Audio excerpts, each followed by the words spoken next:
ಯತ್ರೈವ ಯತ್ರೈವ ಮನೋ ಮದೀಯಂ ತತ್ರೈವ ತತ್ರೈವ ತವ ಸ್ವರೂಪಂ ಯತ್ರೈವ ಯತ್ರೈವ ಶಿರೋ ಮದೀಯಂ ತತ್ರೈವ ತತ್ರೈವ ಪದದ್ವಯಂ ತೇ.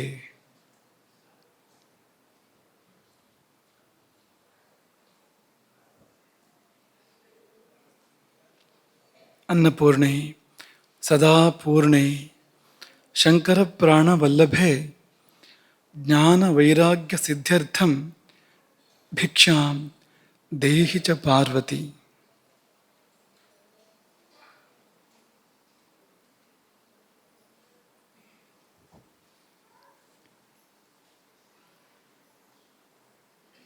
ಒಂದು ಜಿಜ್ಞಾಸೆ ಇದೆ.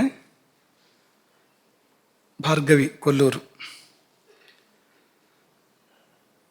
ಗುರುಗಳೇ, ನೀವು ಪಾಠ ಪ್ರವಚನದಲ್ಲಿ ತಿಳಿಸಿದ್ದೀರಿ, ತೇಗು ಬಂದ ಮತ್ತೆ ಆಹಾರ ಸ್ವೀಕರಿಸಬಾರದು ಎಂದು. ಆದರೆ ಹೆಚ್ಚಾಯಿತು ಎಂದು ಅನ್ನವನ್ನು ಎಲೆಯಲ್ಲಿಯೇ ಬಿಟ್ಟರೂ ಪಾಪವಲ್ಲವೇ? ಅನ್ನಪೂರ್ಣೇಶ್ವರಿಗೆ ಅವಮಾನ ಮಾಡಿದಂತೆಯೇ ಅಲ್ಲವೇ?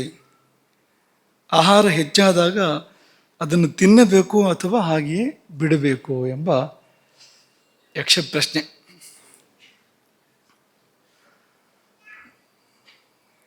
ಈ ಸಮಸ್ಯೆಯ ಮೂಲ ಎಲ್ಲಿದೆ ಅಂದರೆ, ಹೆಚ್ಚು ಬಡಿಸುವುದರಲ್ಲಿ ಮತ್ತು ಹೆಚ್ಚು ಹಾಕಿಸಿಕೊಳ್ಳುವುದರಲ್ಲಿ ಇದೆ. ತೇಗು ಬಂದ ಮೇಲೆ ಮುಂದುವರಿಸಬಾರದು ಊಟವನ್ನು, ಅದೇ ನಿಯಮ. ಚೂರುಪಾರು ಹೊರತುಪಡಿಸಿದರೆ ಮುಂದುವರಿಸಬಾರ್ದು ಊಟವನ್ನು, ಅಲ್ಲಿಗೆ ನಿಲ್ಲಿಸಬೇಕು. ಎಲೆಯಲ್ಲಿ ಉಳಿದ್ರೆ ಅಂದರೆ ಎಷ್ಟು ಬೇಕೋ ಅಷ್ಟೇ ಹಾಕ್ಸ್ಕೊಳ್ಬೇಕಾಗಿರುವಂಥದ್ದು, ಜಾಸ್ತಿ ಹಾಕ್ಸ್ಕೊಳ್ಬಾರ್ದು.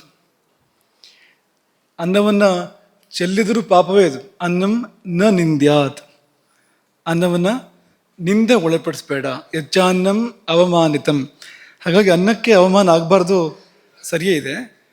ಹಾಗಂತ ಹೆಚ್ಚಾಯಿತು ಅನ್ನೋ ಕಾರಣಕ್ಕೆಲ್ಲ ತಿಂದರೆ ಅದು ಕೂಡ ತೊಂದರೆಯೇ.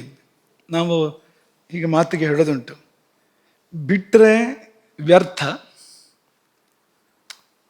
ತೇಗಿನ ನಂತರ, ಹೊಟ್ಟೆ ತುಂಬಿದ ನಂತರ ಉಳಿದ ಅನ್ನವನ್ನು ಬಿಟ್ಟರೆ ವ್ಯರ್ಥ ಅಂತ ಭಾವನೆ ಜನರದ್ದು. ಸೇವಿಸಿದರೆ ಅನರ್ಥ ಅಂತ.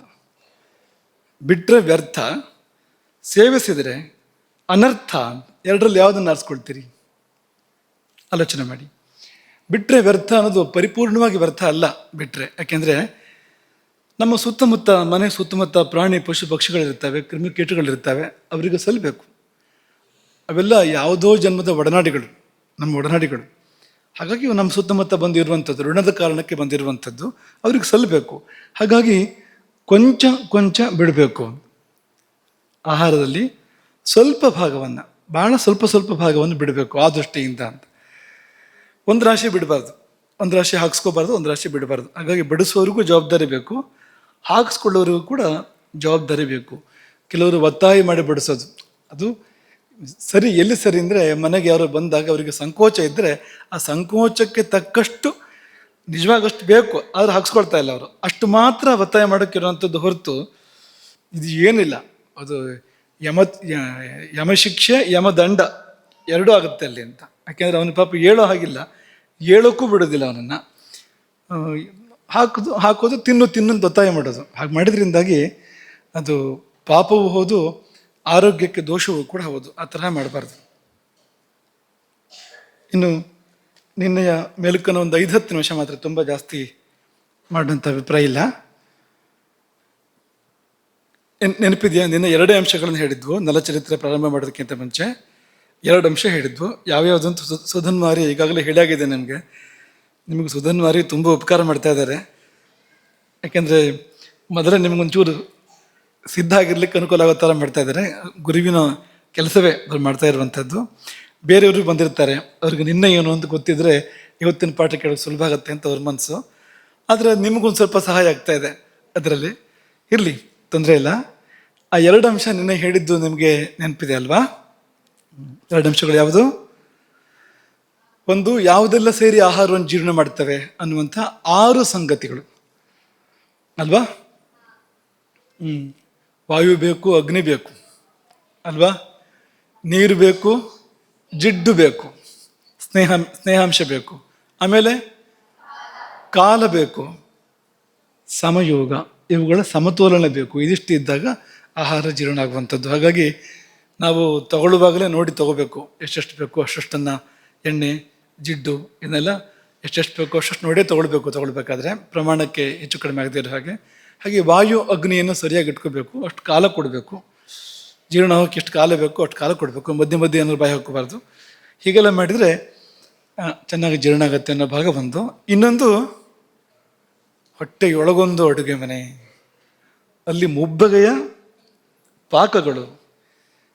ಸೇವಿಸಿದ ಆಹಾರ ಒಳಗೆ ಹೋದ ಬಳಿಕ, ಒಳಗೆ ಹೋಗುತ್ತಿರುವಾಗಲೇ ಪಾಕ ಪ್ರಕ್ರಿಯೆ. ಅಲ್ಲೊಂದು ಅಡುಗೆ ಮನೆ ಕಾರ್ಯ ಪ್ರಾರಂಭ ಆಗಿ, ಮೊದಲು ಕಫ ಎಂಬ ಅಡುಗೆ ಭಟ್ರು ಬಂದು ಅವರು ಮಧುರ ಪಾಕವನ್ನು ಮಾಡ್ತಾರೆ. ಆ ಅಡುಗೆ ಭಟ್ರು ಸ್ವಭಾವನೇ ಇದು, ಮಧುರ ಅಲ್ಲದಿರೋದು ಮಾಡೋದಿಲ್ಲ ಅವರು.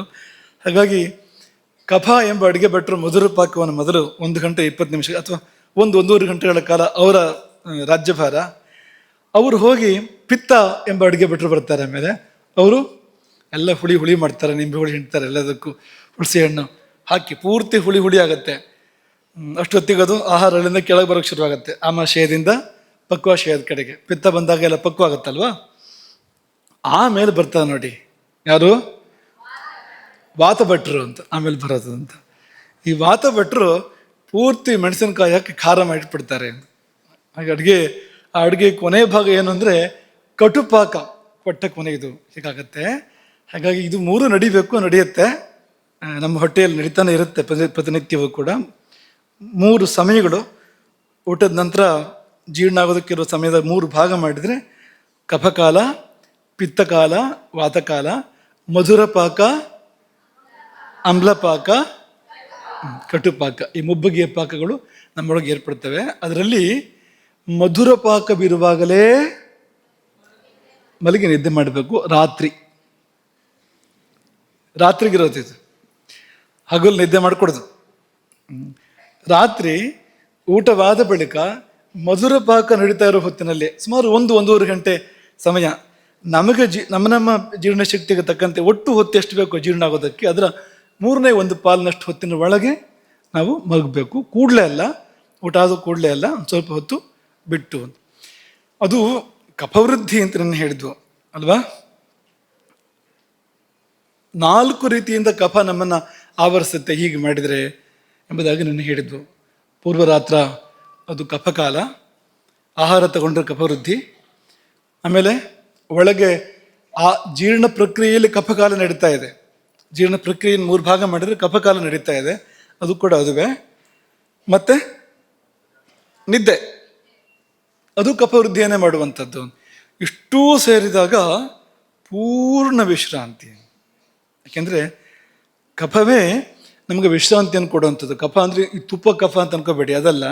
ಅದು ಇದರ ಒಂದು ಸಣ್ಣ ಕುರುಹು ಅಷ್ಟೇ. ಆ ತುಪ್ಪ ಕಫ ಏನಿದೆ, ಈ ಹಸಿವು ಅನ್ನೋದು ಅಗ್ನಿಯ ಸಣ್ಣ ಕುರುಹು ಇದ್ದಾಗೆ, ಉಸಿರಾಟ ಅನ್ನೋದು ವಾಯುವಿನ ಸಣ್ಣ ಕುರುಹು ಇದ್ದಾಗೆ, ಕಫದ ಒಂದು ಸಣ್ಣ ಕುರುಹು ನಾವು ತುಪ್ಪ ಅಂತದ್ದು. ಆದರೆ ಆ ಶಕ್ತಿ ಒಳಗೆ ಕೆಲಸ ಮಾಡ್ತಾ ಇದೆ. ಅದು ಮಹಾವಿಷ್ಣು ಸ್ವರೂಪ, ಆ ಶಕ್ತಿ ಇದು, ಕಫ ಎನ್ನುವ ಶಕ್ತಿ ಇದು.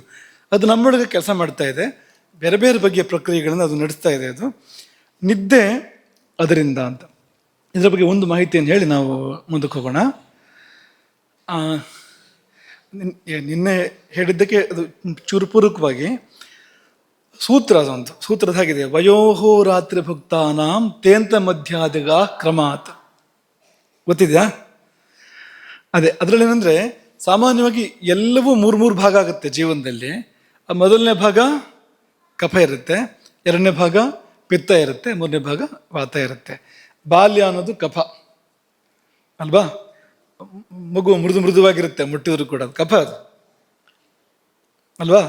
ಕಫದ ಕಾಟವೂ ಜಾಸ್ತಿ ಇರುತ್ತೆ ಆ ಸಮಯದಲ್ಲಿ, ಕಫ ಪ್ರಧಾನವಾಗಿರುತ್ತೆ. ಮಾಧುರ್ಯ, ಅದು ಮಾತಾಡಿದ್ರೂ ಮುದ್ದು, ನಡೆದ್ರೂ ಮುದ್ದು, ತೊದಲಿದ್ರೂ ಮುದ್ದು, ಆ ಮಾಧುರ್ಯ ಅದೆಲ್ಲ ಕಫ ಅದು. ಹಾಗೆ ಯೌವನಕ್ಕೆ ಬಂದಾಗ ಪಿತ್ತ, ಬಿಸಿ ಅಲ್ವಾ, ಬಿಸಿ ರಕ್ತ ಅಂತ ಹೇಳ್ತಾರಲ್ಲ, ಅದು ಪಿತ್ತ. ಅದು ಆಗ ಉತ್ಸಾಹ, ಕೋಪ ಎಲ್ಲ ಜಾಸ್ತಿ ಇರುತ್ತೆ ಆ ಸಮಯದಲ್ಲಿ. ಮುಪ್ಪು ಬಂದಾಗ ವಾತ. ಹಾಗಾಗಿ ಅಲ್ಲಿ ನೋವು ಇಲ್ಲಿ ನೋವು ಎಲ್ಲ ಶುರುವಾಗುತ್ತೆ ನೋಡಿ. 40-50 ವರ್ಷ ಆಗ್ತಿರ ಹಾಗೇನೆ ಮಂಡಿ ನೋವು ಅಂದರು, ಸೊಂಟ ನೋವು ಅಂದರು, ಬೆನ್ನು ನೋವು ಅಂದರು, ಎಲ್ಲ ಪ್ರಾರಂಭ ಆಗುತ್ತೆ ನೋಡಿ. ಅದು ವಾತ ಅದು ಅಂತ. ಅದು ಮಾತ್ರ ಅಲ್ಲ, ಈ ಬಾಗು ಯಾವಾಗ ಬರುತ್ತೆ? ಅದು ವಯಸ್ಸಾದ್ಮೇಲೆ ಅಲ್ವಾ. ಬೆನ್ನು ಬಗ್ಗೋದು ಎಲ್ಲ ಆಗುತ್ತಲ್ವಾ. ಈ ಈ ವಕ್ರತೆ ಎಲ್ಲ ವಾತದ ಪ್ರಸಾದ, ವಾತದಿಂದ ಬರುವಂಥದ್ದು ವಕ್ರತೆ ಎಲ್ಲವೂ ಕೂಡ. ವಾತನಾಡಿ ಕೂಡ ಆಡೋದು ಹೇಗೆ, ನಾಡಿ ಹಿಡಿದ್ರೆ ವಾತನಾಡಿ ಆಡೋದು ಹೇಗೆ ಅಂದರೆ ಸರ್ಪದಂತೆ, ಕಫನಾಡಿ ಹಂಸದಂತೆ ಸ್ಪಂದಿಸಿದರೆ ಈ ವಾತನಾಡಿ ಸರ್ಪದಂತೆ ಅಂತ. ವಕ್ರತೆ ಅದರ ಸ್ವಭಾವ. ಹಾಗಾಗಿ ಬಾಗು ಅನ್ನೋದು ಆ ವಾತದಿಂದಲೇ ಬರುವಂಥದ್ದು ಅನ್ನೋಕ್ಕೋಸ್ಕರ ನಿಮ್ಗೆ ಹೇಳಿದ್ವು. ಹಾಗೆ ಒಂದು ದಿನದಲ್ಲೂ ಕೂಡ ಹಗಲು ತಗೊಂಡ್ರೆ ಬೆಳಗ್ಗೆ ಕಫಕಾಲ, ಮಧ್ಯಾಹ್ನ ಪಿತ್ತಕಾಲ, ಮಧ್ಯಾಹ್ನ ಮೇಲೆ ಅಥವಾ ಸಾಯಂಕಾಲದ ಆ ಸಂದರ್ಭ ಇದೆ, ಸೂರ್ಯಾಸ್ತದ ನಂತರ ಅಲ್ಲ, ಮಧ್ಯಾಹ್ನ ಮೇಲಿನ ಕಾಲ ಇದೆಯಲ್ಲ ಅದು ವಾತಕಾಲ. ಹಾಗೆ ರಾತ್ರಿಯೂ ಕೂಡ ಪೂರ್ವ ರಾತ್ರಿ ಅದು ಕಫಕಾಲ, ಮಧ್ಯರಾತ್ರಿ ಪಿತ್ತಕಾಲ, ಬೆಳಗಿನ ಜಾವ ವಾತಕಾಲ. ಹಾಗಾಗಿ ಹೇಳ್ಬೇಕಾಗ ವಾತ ಅನ್ನೋದು ಅದು ನಿದ್ದೆಗೆ ತುಂಬ ವಿರುದ್ಧವಾಗಿರುವಂಥದ್ದು. ಹಾಗಾಗಿ ಮಲಗಿರೋದಕ್ಕೂ ಸೂಕ್ತವಾಗಿರುವಂಥ ಸಮಯ ಅಲ್ಲ ಅದು, ಹೇಳ್ಬೇಕು ಅಂತ. ಹೀಗೆ ಎಲ್ಲ ಕಡೆ ಇದನ್ನು ನಿರೂಪಣೆ ಮಾಡಿದ್ದಾರೆ. ಈ ಈ ಗುಣ ಮತ್ತು ದೋಷಗಳನ್ನು, ಈ ದೋಷಗಳ ವೃದ್ಧಿ ಕ್ರಮ ನಿರೂಪಣೆ ಮಾಡಿದ್ದಾರೆ. ಒಂದು ಸಂಗತಿ ಅಂದರೆ ಈ ಈ ನಿದ್ದೆ ಹೇಗೆ ಬರುತ್ತೆ ಅಂದರೆ ಶ್ಲೇಷ್ಮ ಮತ್ತು ತಮಸ್ಸು, ಈ ಕಫ ಮತ್ತು ತಮಸ್ಸು ಸೇರಿದಾಗ ನಿದ್ದೆ ಬರೋಂಥದ್ದು. ದೇಹದಲ್ಲಿ ಕಫ, ಮನಸ್ಸಿನಲ್ಲಿ ತಮಸ್ಸು, ಇದೆರಡೂ ಸೇರಬೇಕು, ಆಗ ನಿದ್ದೆ ಬರುವಂಥದ್ದು. ಈಗ ಅದಕ್ಕಾಗಿ ನಿದ್ದೆಗೆ ಏನು ಹೇಳ್ತಾರೆ ಅಂದರೆ ಶ್ಲೇಷ್ಮ ತಮೋದ್ಭವ. ಶ್ಲೇಷ್ಮ ಮತ್ತು ತಮಸ್ಸು ಇದೆರಡು ಸೇರಿ ಉದ್ಭವಿಸುವಂಥದ್ದು ನಿದ್ದೆ ಅಂತ ಅದನ್ನು ನಿರೂಪಣೆ ಮಾಡುವಂಥದ್ದು. ತೂಕಡಿಕೆ ಹೇಗಿರುತ್ತೆ ಅಂದರೆ ತಮೋ ವಾತ ಕಫ ತಂದ್ರ ಅಂತ. ತಮಸ್ಸು ವಾತ ಕಫ, ವಾತ ಸೇರ್ಕೊಡತ್ತೆ. ತಮಸ್ಸು ಕಫ ಮಾತ್ರ ಇದ್ದರೆ ನಿದ್ದೆ, ಅದಕ್ಕೆ ವಾತ ಸೇರಿಕೊಂಡ್ರೆ ಆ ಕಡೆ ನಿದ್ದೆನೂ ಅಲ್ಲ, ಈ ಕಡೆ ಎಚ್ಚರನೂ ಅಲ್ಲ. ವಾತ ಅನ್ನೋದು ಎಚ್ಚರ ಅದು.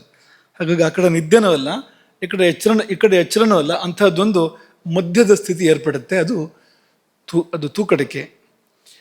ಹಾಗೆ ಪಿತ್ತ ತಮಸ್ಸು ಸೇರಿದ್ರೆ ಮೂರ್ಛೆ, ಎಚ್ಚರ ತಪ್ಪಿ ಬಿಡ್ತಾರಲ್ಲ, ಪಿತ್ತ ಮತ್ತು ತಮಸ್ಸು ಸೇರಿದಾಗ. ಹಾಗೆ ರಜಸ್ಸು ಪಿತ್ತ ಮತ್ತು ವಾತ ಸೇರಿದರೆ ಭ್ರಮೆ, ಅಥವಾ ಇನ್ನೊಂಚೂರು ಮುಂದುವರೆದು ಹೇಳೋದಾದ್ರೆ ಹುಚ್ಚು, ಅದರಿಂದ ಬರುವಂಥದ್ದು. ಇವುಗಳದ್ದೇ ಆಟ, ಈ ವಾತ ಪಿತ್ತ ಕಫಗಳದ್ದೇ ಆಟ ಇವೆಲ್ಲ. ಅದರಲ್ಲಿ ಶ್ಲೇಷ್ಮ ಅನ್ನೋದು ನಿದ್ದೆಗೆ ತುಂಬ ಮುಖ್ಯವಾಗಿರುವಂಥದ್ದು. ತೂಕಡಿಕೆಗೂ ಬೇಕಾಗತ್ತದು, ನಿದ್ದೆಗಂತೂ ಅದೇ ಬೇಕಾಗುವಂಥದ್ದು. ಹಾಗಾಗಿ ಅದು ಅತ್ಯಧಿಕವಾಗಬೇಕು.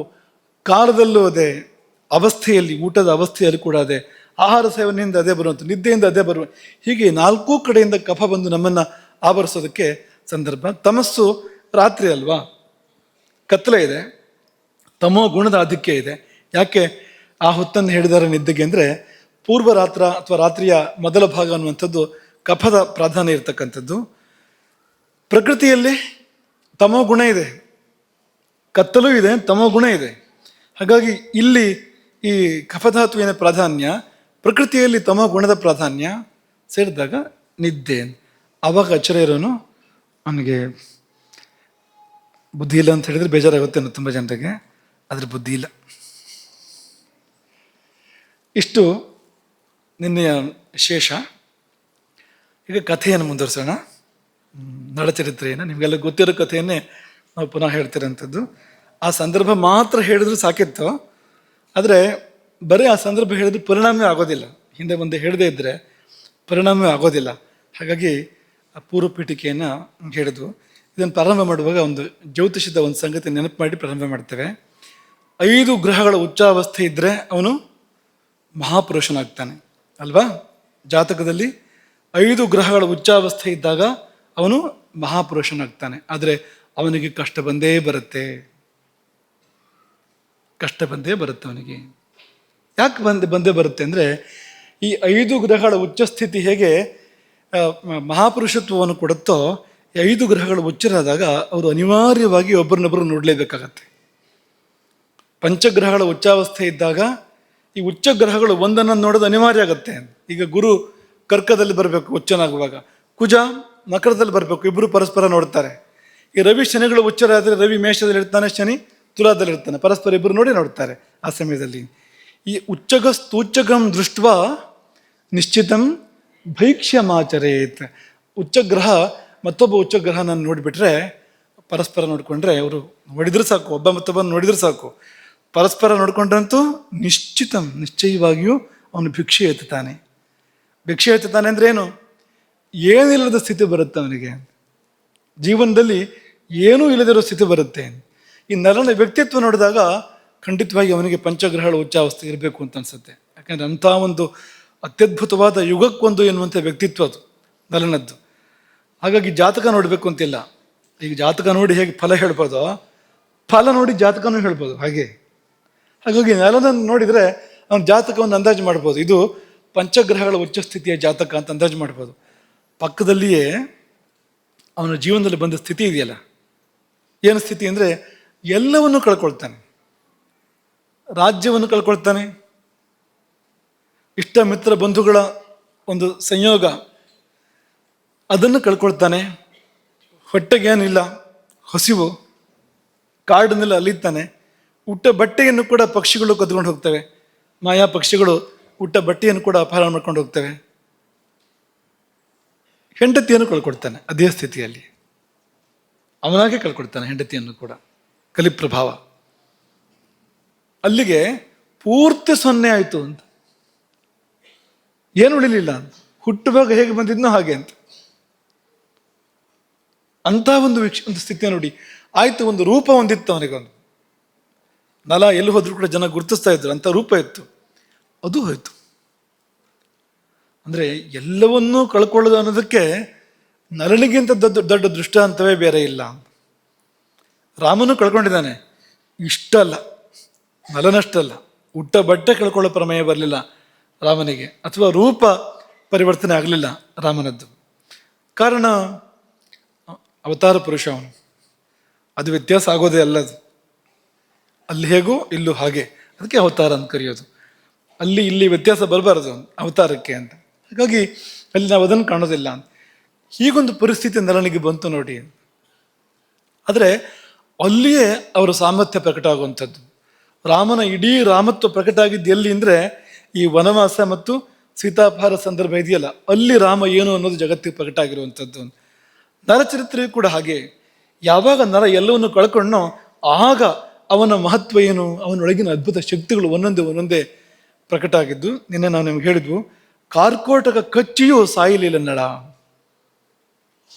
ಯಾಕೆಂದ್ರೆ ಅಗ್ನಿಬಲ ಆಗಿದೆ ಅಂತ. ನಿಮಗೂ ಸೂಚನೆ ಅದುವೆ.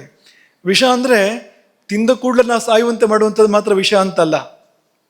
ಕೆಲವು ವಿಷಯಗಳು ತಿಂದ ಕೂಡಲೇ ಸಾಯುವಂತೆ ಮಾಡ್ತೇವೆ, ಕೆಲವು ವಿಷಯಗಳು ನಿಧಾನ ಸಾಯುವಂತೆ ಮಾಡ್ತೇವೆ. ನಿಧಾನ ವಿಷಯಗಳು ಅಂತ ಇರ್ತಾವಲ್ಲ, ಹಾಗೆ ಮಾಡ್ತೇವೆ. ಇನ್ನು ಕೆಲವು ವಿಷಯಗಳು ಅವು ಸಾಯುವಂತೆ ಏನು ಮಾಡೋದಿಲ್ಲ, ಹಾನಿ ಮಾಡಿ ಹೋಗ್ತೇವೆ. ಯಾವುದು ಇದಕ್ಕೋ ಊನ ಮಾಡ್ತೇವೆ, ಅಥವಾ ಯಾವುದೋ ರೋಗ ಬರುವಂತೆ ಮಾಡ್ತೇವೆ. ಅದೆಲ್ಲ ಯಾವುದು ಶರೀರಕ್ಕೆ ಹೊಂದೋದಿಲ್ಲ ಅದು ವಿಷ. ಇಟ್ಟಿಟ್ಕೊಳ್ಳಿ ಸಾಕು. ಶರೀರಕ್ಕೆ ಹೊಂದದೇ ಇರುವಂಥದ್ದು, ಶರೀರಕ್ಕೆ ಹೊಂದೇ ಇರುವಂಥದ್ದು ಅಂದ್ರೇನು? ಜೀರ್ಣವಾಗದೇ ಇರುವಂಥದ್ದು, ಜೀರ್ಣಕ್ಕೆ ಆಗಿ ಬರದೇ ಇರುವಂಥದ್ದು, ಅದೇ ವಿಷ. ಹಾಗಾಗಿ ನಾವೆಲ್ಲ ವಿಷವನ್ನೇ ಸೇವನೆ ಮಾಡ್ತಾ ಇದ್ದೇವೆ, ಈಗ ವಿಪರಿಣಾಮಗಳನ್ನು ಕೂಡ ಅನುಭವಿಸ್ತಾ ಇದ್ದೇವೆ. ಆದರೆ ಅಗ್ನಿಬಲ ಚೆನ್ನಾಗಿದ್ರೆ ಆಹಾರ ಹೆಚ್ಚು ಕಡಿಮೆ ಆದರೂ ಕೂಡ ಅವನಿಗೇನಾಗೋದಿಲ್ಲ. ಅಗ್ನಿ ನೋಡ್ಕೊಳ್ಳುತ್ತೆ ಅದನ್ನು. ಅಗ್ನಿಯನ್ನು ಚೆನ್ನಾಗಿ ಸಾಕ್ಕೊಳ್ಬೇಕು ಅನ್ನೋದು ಇದೇ ಕಾರಣಕ್ಕೆ. ಎಲ್ಲಿವರೆಗೆ ಅಂದರೆ ಘೋರ ವಿಷವನ್ನೇ ಸೇವಿಸಿದ್ರು ಕೂಡ ಸಾವಿಗೀಡಾಗೋದಿಲ್ಲ ಅನ್ನೋಲ್ಲಿವರೆಗೆ. ಭೀಮನಿಗೆ ಎಳ ವಯಸ್ಸಿನಲ್ಲೇ ವಿಷವನ್ನು ಕೊಡಲಾಯ್ತಲ್ವಾ. ಪಾಂಡವ ಮಧ್ಯಮ ಭೀಮನಿಗೆ ಅವನು ಚಿಕ್ಕವನಿರುವಾಗಲೇ ದುರ್ಯೋಧನ ಅವನ ಮನಸ್ಸಲ್ಲಿ ವಿಷ ಇತ್ತಲ್ಲ, ಹಾಗಾಗಿ ಅಲ್ಲಿಂದಲೇ ಪ್ರಾರಂಭ ಅಂತ. ವಿಷ ಕೊಟ್ಟರಲ್ವಾ, ಅವನೇನು ಸತ್ತು ಹೋದ್ನ ಅಂದರೆ ಸಾಯಲಿಲ್ಲ.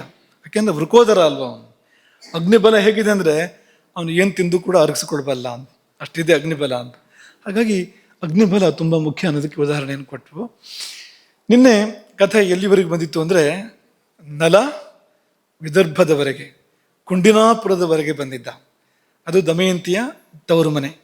ಅವನ ಮಕ್ಕಳಿರೋದು ಕೂಡ ಅಲ್ಲಿಯೇ. ಈಗ ನಲ ರಾಜ್ಯಭ್ರಷ್ಟನಾದ ನಂತರ ಅವನ ಸಾರಥಿ ವಾರ್ಷ್ಣೇಯ ಇಬ್ಬರು ಮಕ್ಕಳನ್ನು ಕರ್ಕೊಂಡು ಬಂದು ಅಲ್ಲಿ ಕುಂಡಿನಾಪುರದಲ್ಲಿ, ವಿದರ್ಭ ರಾಜ್ಯದ ರಾಜಧಾನಿ ಅದು, ಕುಂಡಿನಾಪುರದಲ್ಲಿ ಬಿಟ್ಟಿರ್ತಾನೆ. ಅಲ್ಲಿವರೆಗೆ ನಲ ಬಂದಿದ್ದಾನೆ. ಮಹಾದ್ವಾರದ ಬಳಿ ಬಂದಾಗ ಹಾಗೆ ಸೀದಾ ಪ್ರವೇಶ ಮಾಡೋಕ್ಕಾಗತ್ತಾ? ಗೊತ್ತಿಲ್ಲ ಯಾರು ಅಂತ ಬೇರೆ. ಹಾಗಾಗಿ ಭೀಮರಾಜನಿಗೆ ವಿಷಯ ಹೋಯಿತು. ಏನು, ರಾಜ ಋತುಪರ್ಣ ಬಂದಿದ್ದಾನೆ ಅಯೋಧ್ಯೆಯಿಂದ. ಹಾಗಾಗಿ ಋತುಪರ್ಣ ಒಳಗೆ ಬರಲಿ, ಪ್ರವೇಶ ಮಾಡಿಸಿ ಎಂಬುದಾಗಿ ಅನುಮತಿ ಕೊಟ್ಟ. ರಥ ಒಳಗೆ ಪ್ರವೇಶ ಮಾಡಿತು. ಋತುಪರ್ಣನ ರಥ ಒಳಗೆ ಪ್ರವೇಶ ಮಾಡಿತು. ಒಳಗೆ ಪ್ರವೇಶ ಮಾಡ್ತಿದ್ದಂತೆಯೇ ಇಡೀ ನಗರದ ಗಮನ ರಥದ ಕಡೆ ಹೋಯಿತು. ಯಾಕೆ ಅಂದರೆ ರಥ ನಿರ್ಘೋಷ, ನೇಮಿಘೋಷ ಅಂತ ಹೇಳ್ತಾರೆ. ಚಕ್ರಗಳ ಗಡಗಡ ಶಬ್ದ ಇದೆಯಲ್ಲ, ಅದು ಅತ್ಯಂತ ವಿಭಿನ್ನವಾಗಿತ್ತು, ಅತ್ಯಂತ ವಿಶಿಷ್ಟವಾಗಿತ್ತು. ಕುಂಡಿನಾಪುರಕ್ಕೆ ರಥಗಳು ಬರೋದು ಹೋಗೋದು ಹೊಸ್ತೇನೂ ಅಲ್ಲ, ಆಗ್ತಾನೆ ಇರುತ್ತೆ. ಅದು ರಾಜಧಾನಿ ಬೇರೆ, ರಾಜ ಇರ್ತಾನೆ ಅಲ್ಲಿಯೇ. ಹಾಗಾಗಿ ರಥಗಳು ಬರ್ತಾ ಇರ್ತವೆ, ಹೋಗ್ತಾ ಇರ್ತವೆ. ಆದರೆ ಆ ಯಾವ ರಥದ ಚಕ್ರದ ಘೋಷದಂತೆ ಅಲ್ಲ ಈ ರಥಚಕ್ರದ ಘೋಷ. ಇದು ಪೂರ್ತಿ ಭಿನ್ನ. ಯಾಕೆಂದ್ರೆ ಆ ವಾಘೆಯನ್ನು ಹಿಡಿದವನು ಅವನು ಬೇರೆ ವ್ಯಕ್ತಿತ್ವ. ಅದು ಅವನಿಗೆ ಏನು ಗೊತ್ತೋ ಅಶ್ವಗಳ ಕುರಿತು ಹಾಗೆ ಯಾರಿಗೂ ಗೊತ್ತಿಲ್ಲ. ಅಶ್ವ ಹೃದಯಜ್ಞ ಅವನು. ಹಾಗಾಗಿ ಅವನು ರಥ ನಡೆಸುವ ವಿಧಾನದ ಕಾರಣದಿಂದಾಗಿ ಭಿನ್ನವಾಗಿರತಕ್ಕಂಥ ಗಂಭೀರವಾದ, ಅಂದರೆ ಮೇಘನಾದವನ್ನು ಹೋಲುವಂಥ ಒಂದು ಘೋಷ ಅಲ್ಲಿ ಏರ್ಪಟ್ಟಿತು. ಮೊಟ್ಟ ಮೊದಲು ಅದನ್ನು ಗುರುತಿಸಿದ್ದು ಯಾರು ಅಂದರೆ ನಲನ ಕುದುರೆಗಳು. ಅವು ಅಲ್ಲಿ ತಾನೇ ಇದ್ವು, ವಿದರ್ಭದಲ್ಲಿ ಕುಂಡನಾಪುರದಲ್ಲಿ ತಾನೇ ವಾರ್ಷ್ಣೇಯ ತಂದು ಬಿಟ್ಟಿದ್ದ. ಹಾಗಾಗಿ ನಲಾಶ್ವಾಹ ತತ್ರ ಶುಶ್ರೂಹು ತತಸ್ಥಂ ರಥ ನಿರ್ಘೋಷಂ. ಆ ರಥ ನಿರ್ಘೋಷವನ್ನ ಮೊಟ್ಟ ಮೊದಲಾಗಿ ನಲನ ಕುದುರೆಗಳು ಗುರುತಿಸಿದವು, ಕೇಳಿದವು, ಗುರುತಿಸಿದವು, ಕೆನೆದವು ಹರ್ಷದಿಂದ. ಹೇಗೆ ನಲ ಬಳಿ ಬಂದಾಗ ಹಿಂದೆ ಕೆನೀತಾ ಇದ್ವೋ ಹಾಗೆ ಕೆನೆದವಂತೆ ನಲನ ಕುದುರೆಗಳು. ಆಮೇಲೆ ಗುರುತಿಸಿದ ದಮಯಂತಿ, ಪಕ್ಕದಲ್ಲೇ ಗುರುತಿಸಿದ ದಮಯಂತಿ. ಅವಳಿಗೂ ಚೆನ್ನಾಗಿ ಅಭ್ಯಾಸ ಇದೆ ಅದೇನು ಅಂತ. ಹಾಗಾಗಿ ದಮಯಂತಿಯುತು ಶುಶ್ರಾವ ರಥಘೋಷಂ ನಲಸ್ಥಿತಂ.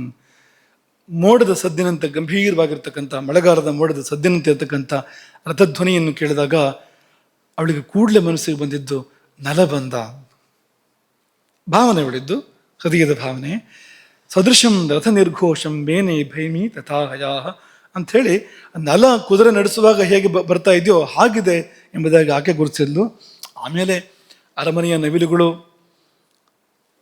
ಗಜಶಾಲೆಯ ಮತ್ತ ಗಜಗಳು, ಹಾಗೆ ಇನ್ನುಳಿದ ಕುದುರೆಗಳು, ಅಲ್ಲಿರ್ತಕ್ಕಂಥ ಎಲ್ಲ ಕುದುರೆಗಳು ಕೂಡ ಗುರುತಿಸಿದ್ವು. ನಲ ಬಂದು ಹೋಗಿ ಮಾಡೋ ಜಾಗ ಅದು, ಮಾವನ ಮನೆ ಅಲ್ವಾ, ಬಂದು ಹೋಗಿ ಮಾಡುವಂಥ ಜಾಗ ಅದು. ಅವಕ್ಕೆಲ್ಲ ನಲನ ಬಗ್ಗೆ ಗೊತ್ತಿದೆ, ನಲನ ಪರಿಚಯ ಇದೆ. ಒಂದು ಜೀವ ಪ್ರೀತಿ ಅಸಾಧಾರಣವಾಗಿರುವಂಥದ್ದು ನಲನಿಗೆ. ಹಾಗಾಗಿ ಅವೆಲ್ಲವೂ ಪ್ರಣಯದ ಉನ್ಮುಖಾರಾಜನ್, ಕತ್ತನ್ನು ಉದ್ದ ಮಾಡಿ ಧ್ವನಿಗೈದವು ಅಂತ ನೋಡಿ. ಈ ಮಹಾಪುರುಷರು ಅವ್ರು ಹೇಳದೆ ಹೋದ್ರೂ ಕೂಡ ಗೊತ್ತಾಗ್ಬಿಡುತ್ತೆ ಅಂತ, ಆ ಥರ ಇರುತ್ತೆ ಅಂತ. ಅವ್ರ ಮಹತ್ವದಿಂದಾಗಿ ಪ್ರಕಟ ಆಗೇ ಬಿಡುತ್ತೆ. ಕಸ್ತೂರಿನ ಎಷ್ಟು ಕಾಲ ಮುಚ್ಚಿಡೋಕೆ ಸಾಧ್ಯ ಅಂತ. ಹಾಗೆ ಅಲ್ಲ ಒಂದು ಸ್ಪಂದ ಏರ್ಪಡ್ತು. ದಮಯಂತಿ ತನಗೆ ತಾನೇ ಹೇಳ್ಕೊಂಡ್ಲು, ಯಥಾಸೋ ರಥ ನಿರ್ಘೋಷ ಪೂರಯನ್ನಿವ ಮೇದನಿ. ಭೂಮಂಡಲವನ್ನು ತುಂಬುವಂತೆ ಕೇಳಿ ಬರುವ ರಥ ನಿರ್ಘೋಷ, ನನ್ನ ಹೃದಯಕ್ಕೇನೋ ಒಂದು ಸಂತೋಷ. ಇದೆರಡು ನೋಡಿದರೆ ನಲ ಏವ ಮಹೀಪತಿ, ಬಂದವನು ರಾಜ ನಲನೇ ಇರಬೇಕು, ನನ್ನ ಅರಸ ಎಂಬುದಾಗಿ ಅವಳು ಭಾವಿಸ್ತಾಳೆ. ಅವಳ ಹೃದಯದಲ್ಲಿ ಏನೇನೋ ಭಾವಗಳು. ಚಂದ್ರ ಸದೃಶವಾದ ನಲನ ಮುಖವನ್ನು ಇಂದು ನಾನು ನೋಡದೇ ಇದ್ದರೆ ಸಾಯ್ತೇನೆ. ಅಸಂಖ್ಯೇಯ ಗುಣಂ, ಲೆಕ್ಕ ಹಾಕಲಿಕ್ಕೆ ಸಾಧ್ಯವಿಲ್ಲದಷ್ಟು ಸದ್ಗುಣಗಳು ಅವನಲ್ಲಿ.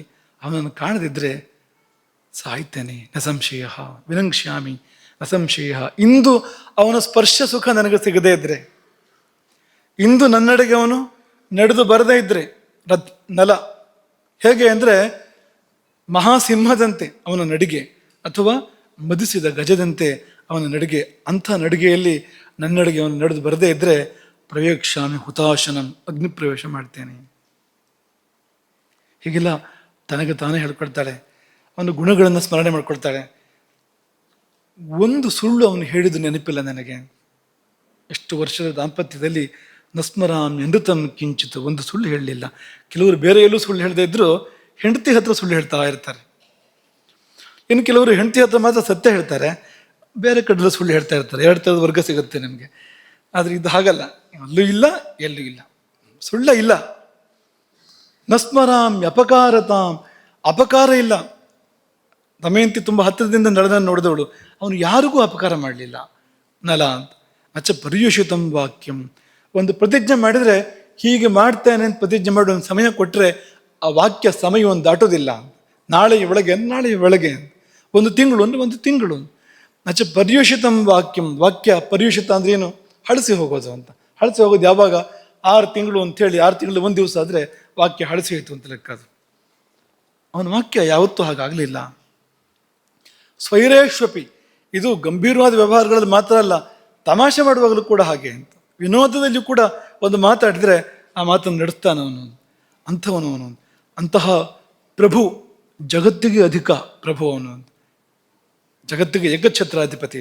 ಕ್ಷಮಾವಾನ್, ಕ್ಷಮೆಯಲ್ಲೂ ಜಗತ್ತಿಗೆ ಅಧಿಕ. ವೀರಃ, ಜಗತ್ತಿಗೆ ಅಧಿಕ ವೀರತನದಲ್ಲಿ. ದಾತ, ಜಗತ್ತಿನಲ್ಲಿ ಅತಿ ದೊಡ್ಡ ದಾನಿಯವನು. ಅಧಿಕೋ ನೃಪೈಹಿ, ಮತ್ತೆಲ್ಲ ರಾಜರಿಗಿಂತ ಅವನು ಹಿರಿಮೆ ಉಳ್ಳವನು, ಎಲ್ಲ ರಾಜರಿಗಿಂತ ಶ್ರೇಷ್ಠ. ಅಂಥವನು ಯಾರದ್ದು ಸಾರಥಿ ಅದನ್ನ? ನೀಚಾನುವರ್ತಿ, ನಪುಂಸಕನಂತೆ ಯಾರದ್ದು ಊಳಿಗೆ ಮಾಡ್ತಾನ ಅವನು ಅಂತ ಅವಳಿಗೆ ವಿಚಿತ್ರ ಅನಿಸ್ತು. ದಮಯಂತಿಗೆ ದುಃಖವೂ ತುಂಬಿತು ಒಂದು ಕಡೆಯಿಂದ. ಆದರೆ ಪಕ್ಕಾ ಗೊತ್ತಿಲ್ಲ. ರಥ ನಿರ್ಘೋಷ ಆ ಒಂದು ಭಾಸವನ್ನು ಮಾಡ್ತಾ ಇದೆ. ತೀರ್ಮಾನ ಹೇಳೋದು ಹೇಗೆ? ತೀರ್ಮಾನ ಹೇಳೋದಕ್ಕೆ ಸುಲಭ ಇಲ್ಲ ಅಂತ. ಹೀಗೆ ಆಕೆ ವಿಲಪಿಸ್ತಾ ಉಪ್ಪರಿಗೆಯನ್ನು ಏರಿ ಉಪ್ಪರಿಗೆಯನ್ನು ಏರ್ತಾಳೆ. ಯಾಕೆಂದರೆ ಪುಣ್ಯಶ್ಲೋಕದ ದೃಕ್ಷಯ, ಪುಣ್ಯಶ್ಲೋಕನನ್ನು ನೋಡಬೇಕು ಎನ್ನುವ ಆಸೆಯಿಂದ. ಪುಣ್ಯಶ್ಲೋಕ ಅಂದರೆ ಏನು? ಯಾರ ಸ್ಮರಣೆ, ಯಾರ ಕೀರ್ತನೆ ನಮ್ಮನ್ನು ಪಾವನ ಮಾಡುತ್ತೋ ಅಂತ.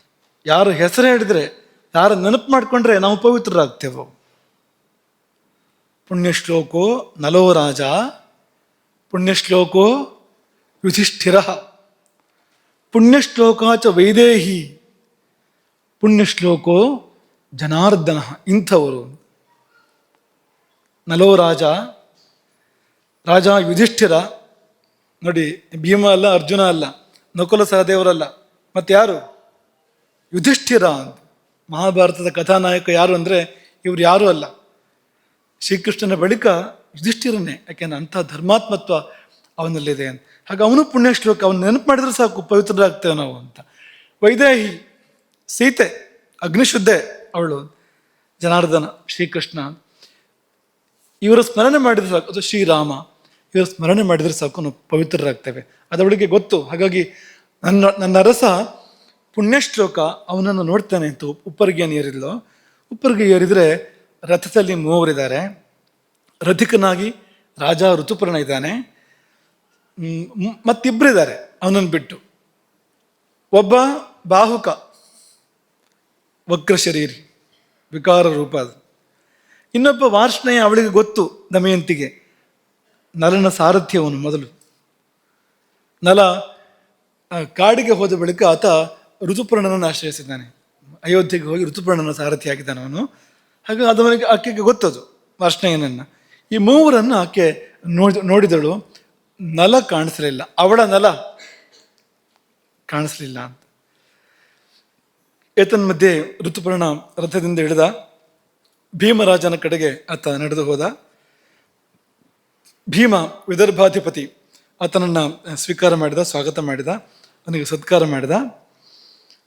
ಇದೆಲ್ಲ ಆಗ್ತಾ ಇದ್ದು. ಆ ಕಡೆಯಿಂದ ವಾರ್ಷ್ಣೇಯ ಮತ್ತು ಬಾಹುಕ ಇಬ್ಬರು ರಥದಿಂದ ಹಿಡಿದು ಕುದುರೆಗಳನ್ನು ಬಿಡಿಸಿ ರಥವನ್ನು ಎಲ್ಲಿ ನೆಲೆಗೊಳಿಸಬೇಕು ಅಲ್ಲಿ ನೆಲೆಗೊಳಿಸಿ ಮುಂದಿನ ಕಾರ್ಯಕ್ಕೆ ಅವರು ಉದ್ಯುಕ್ತರಾಗ್ತಾ ಇದ್ದಾರೆ. ಈ ಕಡೆಗೆ ಋತುಪರ್ಣ ಮತ್ತು ಭೀಮ ಇಬ್ಬರ ಸಮಾಗಮ ಆಗ್ತಾ ಇದೆ. ವಿಚಿತ್ರ ಆಗಿಬಿಟ್ಟಿದೆ ಅಲ್ಲಿ ಆ ಸಮಾಗಮದಲ್ಲಿ. ಯಾಕೆಂದರೆ ಸ್ವಯಂವರ ಇದೆ ಅಂತ ಬಂದವನು, ಕರೆ ಬಂದಿದೆ, ಅಧಿಕೃತ ಕರೆ ಬಂದಿದೆ. ಯಾರಿಗೆ? ಋತುಪರ್ಣನಿಗೆ. ಬಂದರೆ ನಚ ಕಿಂಚಿತ್ತದ ಪಶ್ಯತು ಪ್ರೇಕ್ಷಮಾಣೋ ಮುಹುರ್ಮುಹು. ಆ ಕಡೆ ಈ ಕಡೆ ನೋಡ್ತಾ ಇದ್ದಾನೆ ಋತುಪರ್ಣ, ಮತ್ತೆ ಮತ್ತೆ ನೋಡ್ತಾ ಇದ್ದಾನೆ, ಏನಾದ್ರು ಸುಳಿವಾರು ಕಾಣುತ್ತಾ ಅಂತ. ಸ್ವಯಂವರದ ಯಾವ ಸುಳಿವು ಕೂಡ ಇಲ್ಲ ಅಲ್ಲಿ ಅಂತ. ನಚ ಕಿಂಚಿತ್ತದ ಪಶ್ಯತು ಪ್ರೇಕ್ಷಮಾಣೋ ಮುಹುರ್ಮುಹು. ಇಬ್ಬರದ್ದು ಭೇಟಿ ಆಯಿತು, ಸತ್ಕಾರ ಎಲ್ಲ ಆದಮೇಲೆ ಏನು ಬಂದೆ ಅಂತ ಅವನು ಕೇಳ್ತಾ ಇದ್ದಾನೆ. ಯಾರು? ವಿದರ್ಭಾಧಿಪತಿ ಭೀಮ. ಪಾಪ ಅವನಿಗೇನು ಗೊತ್ತು, ತನ್ನ ಮಗಳ ಸಲುವಾಗಿ ಅವನು ಬಂದವನು, ಸ್ವಯಂವರದ ಕಾರಣಕ್ಕೋಸ್ಕರ ಬಂದವನು ಅಂತ ಅವನಿಗೇನು ಗೊತ್ತು ಪಾಪ. ಹಾಗಾಗಿ ಏನು ಬಂದೆ ಅಂತ ಕೇಳ್ತಾನೆ. ಇವ್ನಿಗೆ ಏನು ಹೇಳಬೇಕು ಅಂತಲೇ ಗೊತ್ತಾಗಲಿಲ್ಲ. ಯಾರಿಗೆ? ಋತುಪರ್ಣನಿಗೆ. ಅಲ್ಲಿ ಯಾವುದೇ ಲಕ್ಷಣಗಳು ಕೂಡ ಇಲ್ಲ. ಯಾರು ಬ್ರಾಹ್ಮಣರ ಸಮಾಗಮ ಇಲ್ಲ, ಧರ್ಮ ಕಾರ್ಯಗಳು ಯಾವುದೂ ನಡೀತಾ ಇಲ್ಲ, ತಡಿರು ತೋರಣ ಏನೂ ಇಲ್ಲ, ಯಾವ ಲಕ್ಷಣ ಕೂಡ ಇಲ್ಲ, ಏನೂ ಇಲ್ಲ. ಏನು ಹೇಳೋದು ಅಂತ ಅವನು ಹೇಳಿದಂತೆ, ಇಲ್ಲ ನಿನ್ನನ್ನು ನೋಡೋ ಸಲುವಾಗಿ ವಯಸ್ಸಿನಲ್ಲಿ ಹಿರಿಯ ಭೀಮ, ನಿನಗೊಂದು ನೋಡಿ ಅಭಿವಾದನೆ ಮಾಡಿ ಹೋಗೋಣ ಅಂತ ಬಂದೆ ಅಂತ. ಭೀಮನಿಗೆ ತಲೆ ಬಿಸಿ ಆಯ್ತಂತೆ. ನೋಡಿ ನಮಸ್ಕಾರ ಮಾಡಿ ಹೋಗ್ಬೇಕು ಅಂತ 100 ಯೋಜನೆ ದೂರದಿಂದ ಬರ್ತಾರಾ?